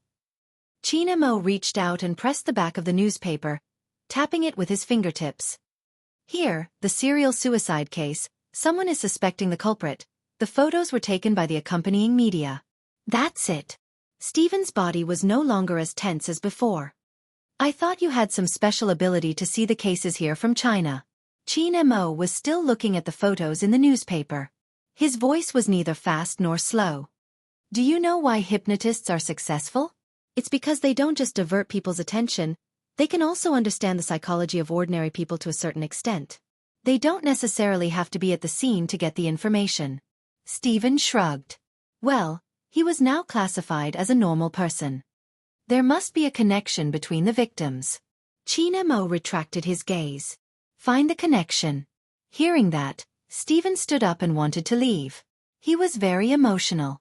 Qin Mo frowned. Information. Stephen was helpless. I've already given you all the information on Z. Moreover, didn't she go to China? Why are you here in America? At this point, Stephen seemed to realize something. He suddenly raised his head and stuttered. Don't tell me that guy is back? Qin Mo glanced at him and spat out 2 words. No. Stephen muttered. That's good. Otherwise, I'll have to make another report. What was my subordinate, Smith, thinking? He insisted on going to China to capture Z. Now that he's back, I don't know what kind of blow he suffered, but he's depressed all day. Compared to when he made the report, his aura seems even lower. Smith? Qin Mo arched a brow. Stephen nodded. Smith, what's wrong? Nothing. Qin Mo smiled teasingly. You should leave, officer. Stephen. Didn't they say that Chinese people were warm and hospitable, especially foreigners? He must have gotten to know a fake Chinese person. But this trip wasn't in vain. The moment Stephen left the villa, he turned on the police light in his car. Qin Mo asked him to leave because too much time had passed. A certain someone should be back soon. Qin Mo unlocked his phone and dialed a number. Turned off his phone? Before leaving the country, the 2 of them had activated international roaming so that it would be easier to contact each other. Qin Mo's eyes dimmed when he heard the notification. He didn't call Movie Queen N. Instead, he pressed a string of numbers, his voice low. Go take a look at young Master Joe. Young Master Joe is still in the makeup removal room. It isn't convenient for me to go in. The person who spoke was at the filming location. It was the person who had video called Bo Jiu. Qin Mo's frown deepened. Makeup room? How long has she been in there? Half an hour, the same for the other actors. Other than removing their makeup, they have to change their clothes. It's normal. Normal to others. But not to a certain someone. Qin Mo lowered his voice. Ask the staff to confirm if she is really removing her makeup. Yes. The moment the person heard his young master's order, he realized something was amiss. By the time he asked the staff, his throat was a little dry. Qin Mo didn't hang up. What's the situation? Young Master Joe didn't enter the makeup removal room this. The person wanted to say that he had seen her enter with his own eyes, but in the next second, he remembered something. It's that person just now. That person had blocked his view. That was when young Master Joe had disappeared. Qin Mo tightened his grip on the phone, his back turning stiff. He had already made preparations, but wasn't it enough? Send someone to look for her. The coldness in Qin Mo's eyes was like a thick fog, entangling within. Focus on investigating Fifth Avenue. Yes. In reality, Qin Mo didn't know how he had hung up. That person had really left. She hadn't said anything, didn't leave any address, didn't even say goodbye. Qin Mo sat there, his heart feeling like it had been hollowed out. Before he had come here, he had heard her calling him Brother Mo. She seemed to be planning something when she was eating, her head furry like a little fox. Even though she was efficient, she was like a child at certain times. Hence, he wanted to take care of her no matter what. It was as though just hugging her and smelling her hair would make him feel better. She had been so close, but she had suddenly disappeared. The phone screen lit up. It was a photo of the 2 of them. Qin Mo's heart suddenly hurt so much that he had to bend over to stand up. It wasn't possible for him to continue sitting in the study. Qin Mo went to the filming location personally. Movie Queen N was still filming. But Qin Mo didn't look for Movie Queen N. He looked for the director. Are you saying that all the scenes have been filmed? It's only been a day? Qin Mo frowned.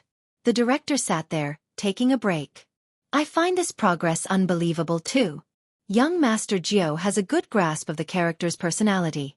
All the scenes were shot in one go, and it was even more outstanding than I had imagined. It was as though he had always been that person. It was amazing. The director was excited when he talked about this, even showing the youngster's last scene. That scene was originally reserved for the opening scene. At that time, The youngster wasn't wearing a black trench coat. Instead, he was wearing a pure white shirt. He was sitting on a branch with lush foliage, with a book covering his face. After hearing the sound, he seemed to have just woken up from a dream. He took the book away with one hand, and his eyes were as bright as stars as he looked at the camera with a smile. His silver hair was a little messy, and two of the buttons on his shirt were undone. He looked extremely casual. Leaves fell, landing on the youngster's shoulders. When he blew on them, the scene was filled with the smell of sunshine. It was this youngster who appeared at the end. He was dressed in black and looked extremely handsome. Qin Mo looked at the camera, his eyes undulating with intense emotions, but he restrained himself.